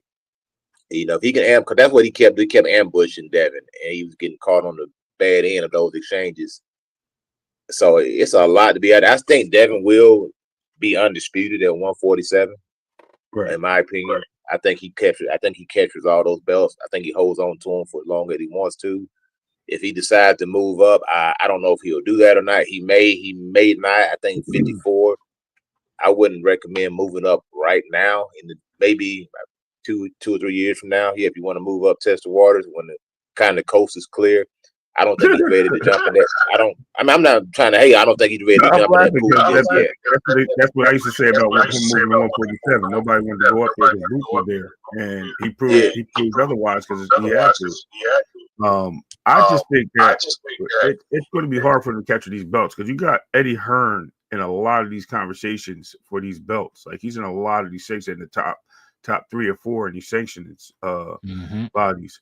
So he can easily go in there and hold everything hostage and get our boy Conor Benn all the opportunity, which I don't think Conor Benn even comes back down to 147. I think he had a mental check there and realizing that, you know what I mean, if he's only going to fight 1 or 2 guys and possibly a Devin, but he don't want to fight Devin, I mean, that says a lot. So, I mean, there's so much going on. This division is it's becoming hot, but it's low key. You know what I mean? It's almost becoming like a 154 only. You know what I mean? Almost where the names are going to start creeping up, and you're going to see dangerous fights because these guys are going to beat up each other in the lower rankings. They're going to beat each other up, and you're going to see how good they really are. So, you know, it'll get there. Yeah, especially with Liam Paro there now. Yep. Stanionis is back. Yeah, Conor Benn, I don't know if he's coming there, man. I just think him to go to 47 is safer than 54. I think at 54 he gets annihilated by most of those guys. I think he needs to stay at 160. Maybe Tim Tszyu he got a shot against. Yeah, do some catchweight fights, maybe. But yeah, if he goes a full-fledged 54, I think those guys hurt him. Especially Boots, Virgil. But hey, 47. But there is a path to IBF route that he can capture one of those belts, which the guy that holds that belt, I think, is a matchroom fighter, if I'm not mistaken. Yeah, Lewis Crocker. Yeah, so they may put him on the chopping block and maybe let Conor catch that belt. And now we got a path for undisputed or unification match. Because I think that the Conor Benn and Devin Haney, I think that presents a different challenge than the Brian Norman fight. I think that fight will be a highly competitive matchup, to be honest, man. So Coach, Gearsoft would be that guy. If Gearsoft beat Broly, that'll be the guy that'll get Conor Benn. And I'll tell you why, because that IBF rehydration clause. That guy's had a hard time making 147 since his last he had to fought there in like 3 fights at the Egg Gate. Yeah. So yeah. He's they'll definitely try to get him a belt and then maybe go and unify with Crocker. But they'll never put him on that side of the street right now at the IBF with Conor Benn because it's too that's going to be harmful to his health, bro. I'll be real with you. So I think if Gearsoft can beat Rolly Romero, that'll be the way they go. They'll get that fight with Conor Benn and move him that way. Other than that, you know, you got Jack Catterall sitting at the number 2 spot with Devin Haney. I think Brian Norman's still number 1. They just didn't rank him yet. And then you have like a couple guys there. I don't know. It's hard to tell. My man, L-Dub said, look up Mean Machine. Oh, yeah. That's tough. That's a tough competitor, man. Tough competitor. He's still fighting? I thought that he was retired by now. Like 14 years before Crawford, ain't it? It's crazy. Nah, he punched some dude out through the ring. Yeah, I saw one time. Yeah, that was crazy. He's a great. What do you think about Benavidez going up a cruiserweight fighting Zerto? I like it because he's not waiting. I don't think he other than Better Beaver Bivol, I think he beats all the other guys. So it's like, what's the point of fighting Callum Smith? Right. You already beat Yarde. Boati got no chance. Right. It's might as well go up and fight Zerto or Apataya. And he's been patiently saying this. And I think Clay alluded to this multiple times before it was even announced that he should go up to fight Zerto, and that's the fight he's looking to make. And it makes sense because you've seen this guy stay at 160, 165 or 68 yeah. for so long, waiting for this fight with Canelo. He was weight. I think the weight played a part, and now he's at light heavyweight, and you can see the weight. He looked crazy. A lot of people say he looked good. I'm like, no, he looks smaller than he ever looked. Looked like he had a fat camp, and yeah, he looked good in the ring. You know what I mean? He's still the same guy, but I think he'll be stronger and better at a cruiserweight division. I think we might see knockouts because remember, this guy had no power. This is the first stoppage he got in the division in 3 fights. So. He came up as the Mexican monster, and he didn't look like a monster no more. And now he probably put that performance on. He defended his title. What time, if not now, to go up and fight for another belt at the next level? That's facts. That's facts. I will see. And like I say, Zerto, he started his career off at 168. So you got two guys who started off at 168 and eventually wound up at cruiserweight. Mm-hmm. And I think Devin, I think eventually he'll dip his toe in the heavyweight division, just like a Tomos Adamek did. Tomos Adamek started his career off at 175, and eventually went up and fought Vladimir Klitschko. So I think Devin. I think that Brian, David. I keep talking about David. David, he'll eventually dip his toe in the heavyweight division, but there is definitely some good work there at a cruiserweight. Obviously, Zerto, and then, of course, Jai Abataya. That would be the super fight. If he beats him, Jai, we have to consider, first of all, I think David will be a first ballot Hall of Famer, in my opinion. Can't deny him. The kid is proving everybody wrong. The naysayers, he's literally marching through these guys, man, and just being a destructive path. And he's doing his thing, man. If he goes up there and stops Zerto, that is a statement, man. Yeah, that's a huge statement, and we gotta really start looking at this guy and really moving him up on the pound for pound. I'm talking about up there, like maybe like in the top 3 slots because of his activity. He's staying active and he's moving and he's demolishing these people. Yeah, no, for sure, man. And it's crazy he hasn't been unified yet in any division, so. That's why I kind of wanted him to fight at 75. But if Bivol and Better Beef, they got to settle their trilogy, then why wait for those guys, man? Exactly. Go ahead and move up and do what you got to do. It'd be crazy for him to get to heavyweight because I think if he can get to heavyweight and win, holy shit, then talk about your new American heavyweight. It'd be David Benavidez. Shout out to L Dub for the information. Benavidez was granted a request to keep the WBC and WBA titles at 175 while he moves up and fights Zerto. After the fight, the WBA will order Bivol and Bivol. Heard here first. Shout out to L Dub, the plug in the building. No, I believe that. But yeah, I don't know, man. The WBA, they're aware with their mandatories too, man. All these guys. Right. They wear it, but they do gotta order that fight because I don't think Bivol's defended his WBA mandatory yet, so they do gotta go ahead and order that. But yeah, Benavidez at heavyweight, that'd be crazy, bro. That would be crazy. I think he could do it. I don't know how his power carries, but the punch output is crazy, right? I think he's looking at that. To be honest with you, I think so too. And like if Usyk did it. I know Usyk didn't start at 68, but Usyk's shown his speed and his footwork has been very effective up there at heavyweight. It's almost like we're getting a age of little heavyweights where they're winning. We got like Caballero, you got Usyk, Joseph Parker had a little run, but those guys they're effective at heavyweight now. The Giants aren't killing them as much as they used to. Richard Torres last in the heavyweight division. Yeah, Richard Torres, yeah. I don't think he belongs there, bro. Yeah, he's small. He's a small heavyweight. Cruiserweight, bro. I just don't. I don't know. Maybe I'm crazy, but I just think it's he does look small. He does look mad small, bro. Abdullah Mason versus Sam Noakes was kind of gruesome. That was a good fight, bro. I said that. I said that was like Gotti Ward, bro. That was a really good fight. It was a really good fight. it was a war. You know what I mean? Yeah, shout out to Abdullah because he had to dig deep, man. Sam Noakes was not giving him the fight. No, he wasn't. So he dug deep and got that win. But shout out to Sam Noakes, man. I didn't know what to expect from him, but he showed up, man. I like to see him against the other guys in the division for sure. Yeah, man. I always go back and I watch tape of the top 5 in each sanctioned body in each weight division, especially when there's big fights coming, because it helps you understand who they are. You know what I mean?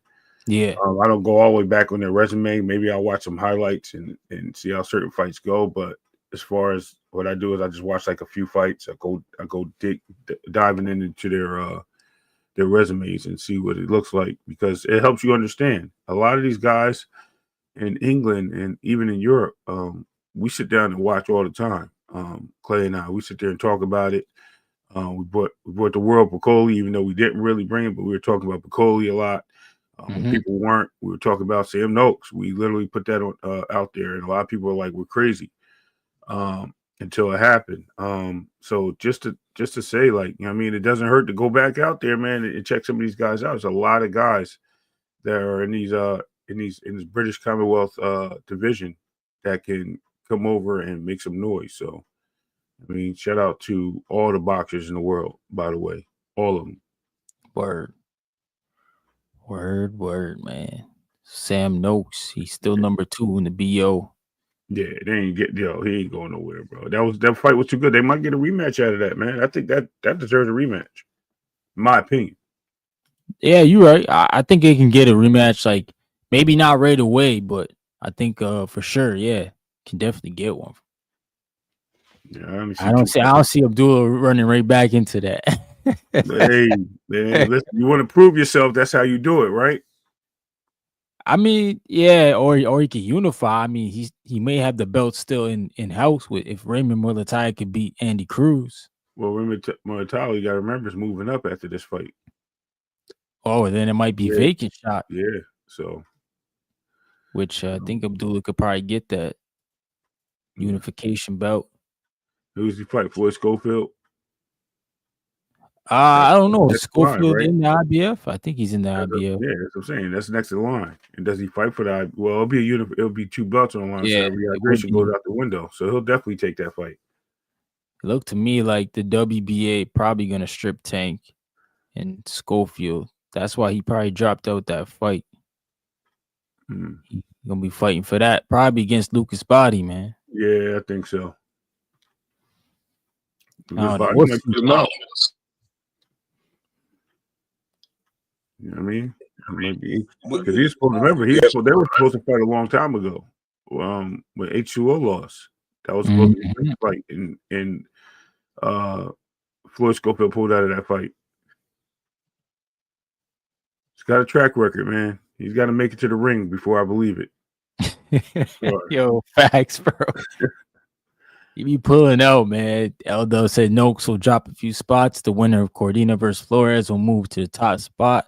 But yeah, that's what I was thinking too. I'm like, maybe that's the fight for Mason Flores. I'm thinking Flores Jr. gonna win, but he may not. Cordina's a good fighter. But Flores, number 2, the top spot's vacant, so he can still stay at number 2. Yeah, the one spot you're talking about. LW on point, so I'm not gonna argue with him. He knew what to do to survive and fought Mason off while not being recovered. Okay.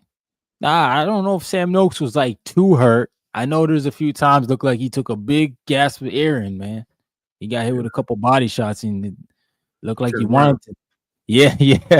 Knocked him back. He almost dropped him a couple times. So I said that round went from one direction to the other. Yeah. Sam Noakes hit Abdullah Mason with a killer shot, wobbled him. And then he went in for the attack and hit him with another body shot and then hit him with a straight.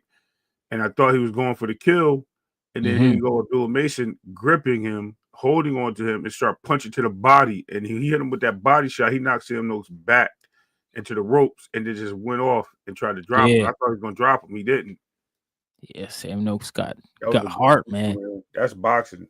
That's fighting, actually. That ain't no boxing. That's fighting. Straight up. Elda says Schofield versus JoJo rescheduled for February 13th on the undercard of Duarte and Prograis. Okay. Duarte and Proga, Yeah. You ain't asked for that, bro. Yeah, as a main card too, that's crazy. Do you think David Benavidez getting 2 points deducted instead of just one was unnecessary? Yo, Boxing Wiz, it didn't matter if he got 5 points deducted. He still Right. whooped the freaking Yarde pillar of the post, man. It was the complaint, bro. It was the complaint to the ref. If you actually noticed, what's his name was talking to, he was like, "Yo, he hit me while I was down." You know what I mean? And that ref was crazy for that. Yeah, he took 2, yo. Yeah, he Lucky did take he 2. didn't He get was that like, Roy 2? I Jones. was like, 2 points? Yeah. Damn. I mean, it's better than what happened to Floyd, Roy Jones, though, right? Roy Yeah, Jones got Roy got qualified for that. qualified, got that L. Yeah. You know what I Roy mean? Jones is crazy. Oh man, he said now Alan Chavez from Argentina will be number 1. Okay. I think is Alan Chavez with Pro Box? I think he's with Pro Box. He'll be number 1. Abel Chavez. I'm not sure, man. Salute Johnny. What's going on, man? Johnny. Ray, Coach Eddie. Good morning. Good morning, champ. Good morning, man. Yes, sir. Yo, Coach Eddie, how you let him jump my boy like that last night? You too, Ryan. I watched y'all let him jump play. That was hilarious. Oh, yeah, it did wrong, man. I was dying. He called him a goof. Yo, somebody called Clay a goof. Yeah, I wasn't on that. You're right. Yeah. The one guy was he was like, "Yo, you goofy, bro. What are you talking about?" Yeah, I was bro. That's wild, bro. Yo, Clay was about to go in his bag. You heard what he said? Clay was like, "Yo, put the shades on." I'm like, "Oh." He took the gloves off. He said, "Yo, now I'm fucking ready to cook." Yeah. I was like, "Oh man!" I'm like, "All right, y'all got Clay riled up now. It's a wrap." I'm like, "I'm stepping out of this, bro. You on your own, buddy." And he was like, "Yo, I'm not even trying to disrespect you, bro. I'm just saying it's a good fight for Ohio." He's like, "I don't care. That's my dog." Trees, bro. Yo, my bad, bro. I was dying, bro. Yeah, I was gonna come back up. I was like, I can't, bro, because then I don't want to be the protective custody. So they think I'm coming up there to protect him, but I'm not. Man, Trees love his Ohio fighters, man. Shout out to Trees. Yeah. Yes, sir. Yes, sir. That was funny though. I was dying last night. Oh, he said Chavez with OPR promotions. Oh, okay. I don't know why I thought he was on Pro Box. That's funny, man. Could have swore it got canceled. What got canceled? Speaking of Pro Box, when do you think that Najee Lopez will be ready for a title shot? A title shot? I gotta see him against some of the contenders though first.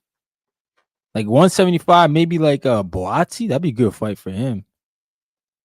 Yeah, I think he beats Boazzi, man. Yeah, it's just a good name, right? Yeah, good name. Because didn't he already beat Hot Rod? Did he fight Hot Rod yet? I don't think Najee Lopez fought Hot Rod. I know he fought a common opponent with Dimitri Bivol, and he stopped him. Oh, okay. Yeah, I think he's on the cusp, man. I think he really is. I don't know who it was. Najee Lopez, man. But I think like he needs one of the guys like maybe Willie Hutchinson or maybe Vosdick. Vosdick's still kind of active. I think David Morrell is kind of not going to fight him. David Morrell won't fight him. No, not right now. Yeah, maybe Boazzi, Fosdick, or Willie Hutchins. You're going to have to go lower than that in the totem pole, unfortunately. Yeah, maybe those guys are looking at title shots, but those guys are not looking to go backwards and get upset. That's the problem. Yeah, because that kid, he's a high risk, low reward. Because young, but 6'3", 78-inch arm reach, got speed, got decent power. Yeah, that's high risk, low reward, man. I mean, if Eddie can build up Ben Whitaker right, if he can build them up right, that'll be an exciting fight, being that they both, got a rangy fighters and very fast and twitchy. But I mean, I think everybody makes fun of Ben Whitaker. They look at him as a clown show. You know what I mean? Ben Whitaker, he the next gen, bro. Like he's gonna carry that flag. He already got like 4 million followers. The dude's crazy popular. Yeah, you got Ezra Taylor. And then he's not like Ryan though. He actually an Olympian. He got style in the ring. Like he's not like Ryan Garcia. Ryan Garcia is not accomplished like Ben Whitaker. Right. Right. You guys like Ezra Taylor? That'd be a good fight. Ezra Taylor's good. Yeah. Yeah, he's number 10 in the what's division is this? The WBA. So that's where Najee Lopez is, the BA. Yeah. He's number 9 in the BA. I don't know. DeMar Nicholson. Oh, that'd be a good fight. Yeah, there's another one. Yeah. He'll beat the brakes off DeMar Nicholson, man. I know that. That's a good I'm fight. trying to get him a fight. We ain't worried about what he'll do to him. Oh yeah, okay, I got you. Yeah, Nicholson's only got 1 loss. Yeah. Or they got that Ukrainian guy. I don't think he'll fight Najee though. Daniel Lapan. He's like U6, one of U6 fighters. Holy shoot, they got this Cuban guy's 4-0, but he's like ranked higher than Najee. What the hell? Maybe he's got good wins. Yeah, these Cuban guys, they be fast tracked all the time. It's because of their history, their records. Yeah, they're amateur pedigree. What about our main man, Bud Crawford? I heard he didn't talk with Canelo Alvarez for the rematch. Yeah, that's what it sounds like. So I guess that's gonna be for undisputed again. Yes, sir. Trying to get it back in blood. Man, yeah, I hope that Canelo don't get them belts back, man. God almighty, please. We already escaped that. Back again. Good night, man. If he get them belts back, man, it is gonna be more. Just gonna be another drain clog, just clogging up the division, man. He ain't gonna be fighting nobody. He gonna be picking and choosing. He ain't gonna. Yeah, no, Canelo. I ain't worried about Crawford. Crawford just got the belt. Canelo had him for years, man. So you know what I'm saying. But I think if Crawford beats Canelo again, I think he rides off into the sunset. I think both of them. I think both of them retire. Yeah. Either way, no matter who the winner is. What's your thought on the Lamont Roach Cruz? I mean Pitbull Cruz fight. Yeah, that's a big fight for both of them. Because I think Pitbull Cruz, he got an opportunity to get the big Mexican fan base that's gonna, get ready for Canelo to leave. Yep. But like for Roach, if he can go out there and beat Cruz better than Tank did, then you're gonna get some clout off that. He's gonna have to stay inside those hooks, bro. Word. Those willing overhands. Because if you don't stay inside of that, it's gonna be a long night. Mm-hmm. Cruz doesn't jab well. He just throws them looping hooks, overhands or whatever you want to call them. Nah, he's dope, man. We'll see how that fight plays out, though. I still don't know who's gonna win, but yeah, it's hard to tell. Roach should win, but I mean, Isak just got that style, man, to make things ugly. Exactly. Yeah, but the blueprints are already out on Roach. I mean, I'm sorry, not Roach, but Cruz. You seen him get beat by Jose Benavidez. I mean, Venezuela. But that's you're talking about a 5'10", you know what I mean? Yeah. Jab to a guy who's 5'7" and doesn't have to reach that Jose Venezuela has. So it's totally different. Yeah, it's kind of true. Roach not bigger than Ryo. Do you think his boxing ability? It seemed like he's gonna have to fight him on the inside. He's gonna have to smother. He's gonna have to smother him. Absolutely. My bad, coach. Nah, you're right. I mean, it seems like the boxers have been prevailing here lately over the punchers, man. Mm-hmm. You know what I'm saying? I think that old adage is starting to come back. As most of the time, the superior boxer is able to beat the puncher. But I think we just witnessed that, Saturday. And not only that, I'm gonna go arguing and say that Devin is a puncher now. I'm gonna put that on him. I'm gonna say he can punch when he wants to. Hey, maybe. I think he has the ability. I'm serious, man. That kid could crack, man, because it comes fast and it's a lot of speed. See, speed generates power, man. Who he remind you I of, think Coach? he has crack. He reminds me of Sugar Ray Leonard without the killer instinct. L Dub. I'm glad you in the building. L Dub like, what's your Sugar Ray? He be clowning me. Shout out to L Dub, bro. Yo, that's funny though. No, I'm just messing. I just had to get somebody else to say it, Coach. I just L Dub be getting at me for that, man. Yeah, he's intelligent. He's Ray Leonard without the killer instinct, man. He don't have that agree. same bite that I agree. that Ray had. But I think Devin is actually a melting pot of many different fighters, man. Yes, he is. You just skillful. He's a melting pot type of fighter who has a lot of different people in him. You know, no Diddy, but he has a lot. And he's a winner. He knows how to win. So he's going to be tough to beat. He's going to be tough to beat. It'll take somebody that's just physically superior than him in all attributes. Like in my opinion, it would take somebody like a Boots to beat Devin. It's going to have to be somebody who's a phenomenal fighter. He's not going to get beat by just any run-in-the-mill fighter. It's going to have to be somebody who's excellent to beat Devin Haney. So, I don't know about Boots, man, because Boots sometimes when he's not getting his way, he's tend to go rogue in that ring, not listen to his corner. And, you know, Devin's not going to play into you. But see, Boots has he's different. He's not Brian Norman Jr. Like, for instance, I'm gonna tell you what if you take away if Brian Norman Jr. was just able to do one thing in that fight, we have a different conversation now. It'll either be somebody would be yelling robbery right now. You can put it like that. If he was able to take away that jab and not get his head popped so much, somebody will be yelling robbery right now. It would have been that type of fight. Even with the knockdown, because the difference was the jab, man. Because a lot of those rounds, they were nip and tuck. Where Devin only landed 1 or 2 more punches than Norman. You can see that by the totals. 11. He only landed 11 more punches than Brian Norman over a 12-round fight. That's basically 1 punch separation in all those nip and tuck rounds. You take away that jab, we got a robbery. Somebody yelling robbery right now. I just put it like that. With Brian, with Boots not going to allow himself to be tied up like that. It's a whole different animal.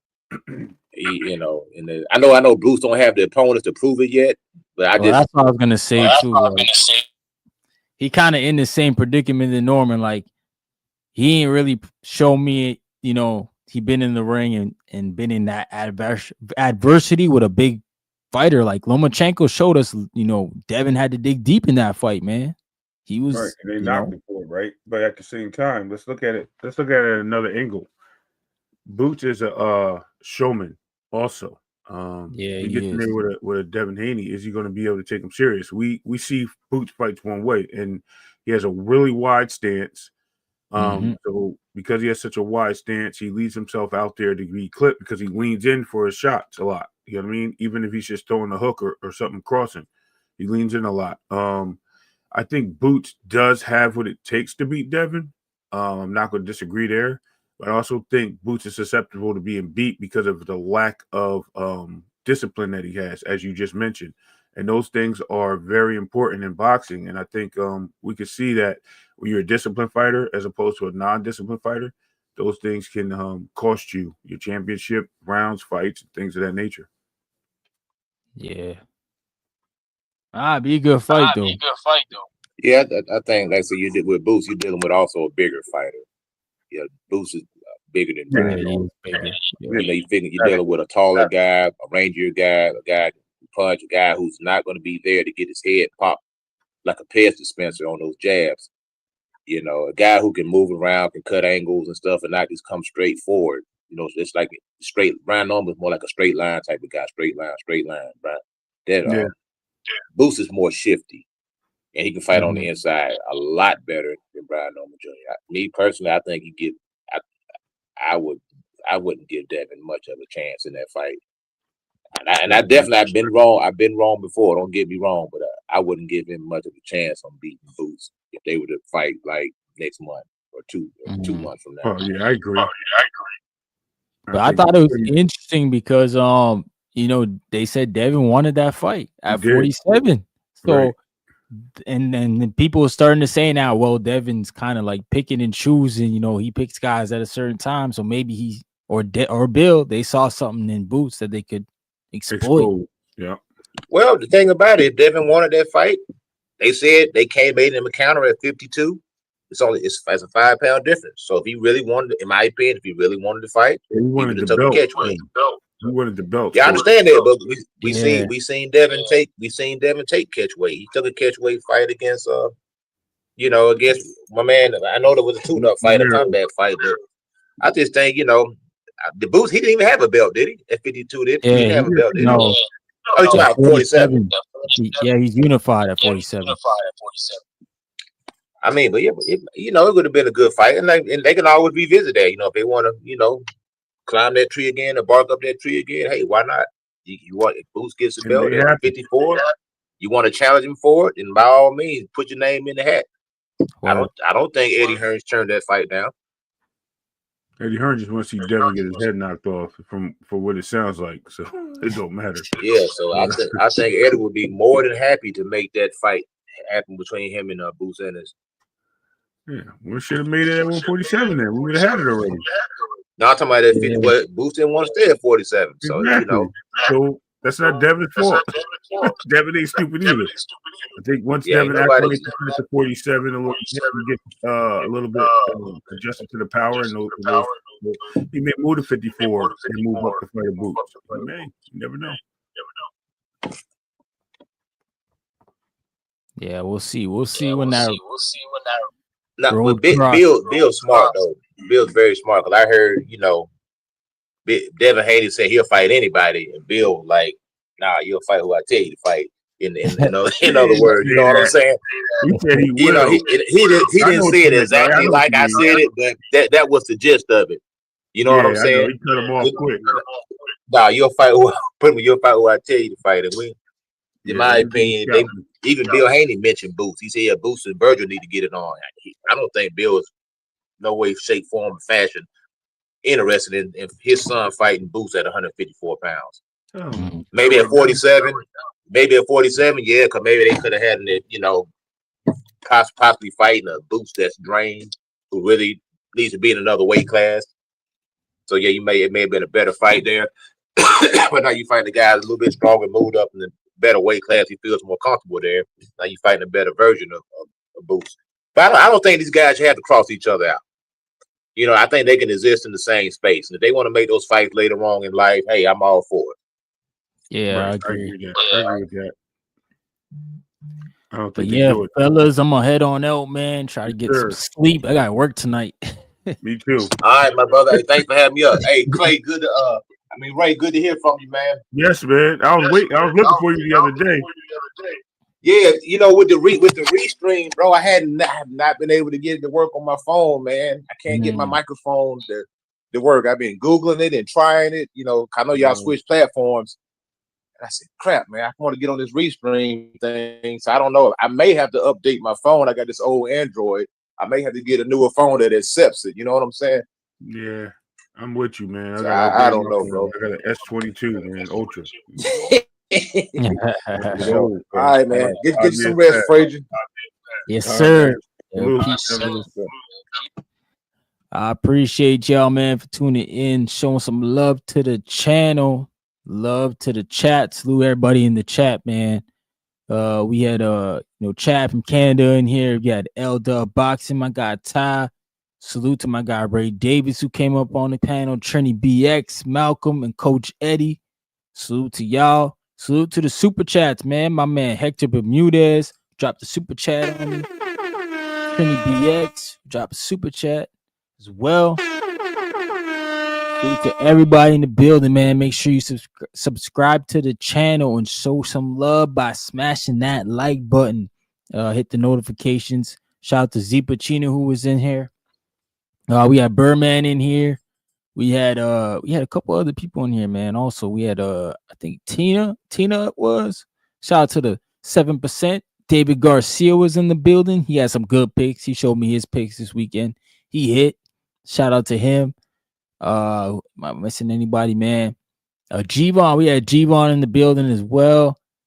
Hopefully I'm not missing nobody. I'm trying to go up in the chat to see, man.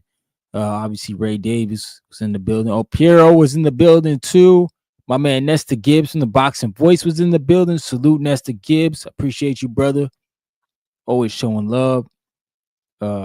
You know, good people. Gotta keep good people around you. Man. My man Reggie was also in the building. Yo, he said he had his daughter was keeping, or his kid was keeping him up all night. Shout out to Reggie, man. And yeah, oh, my man Miles. Can't forget about Miles and Polo Buck, man. I appreciate everybody for showing love to the channel.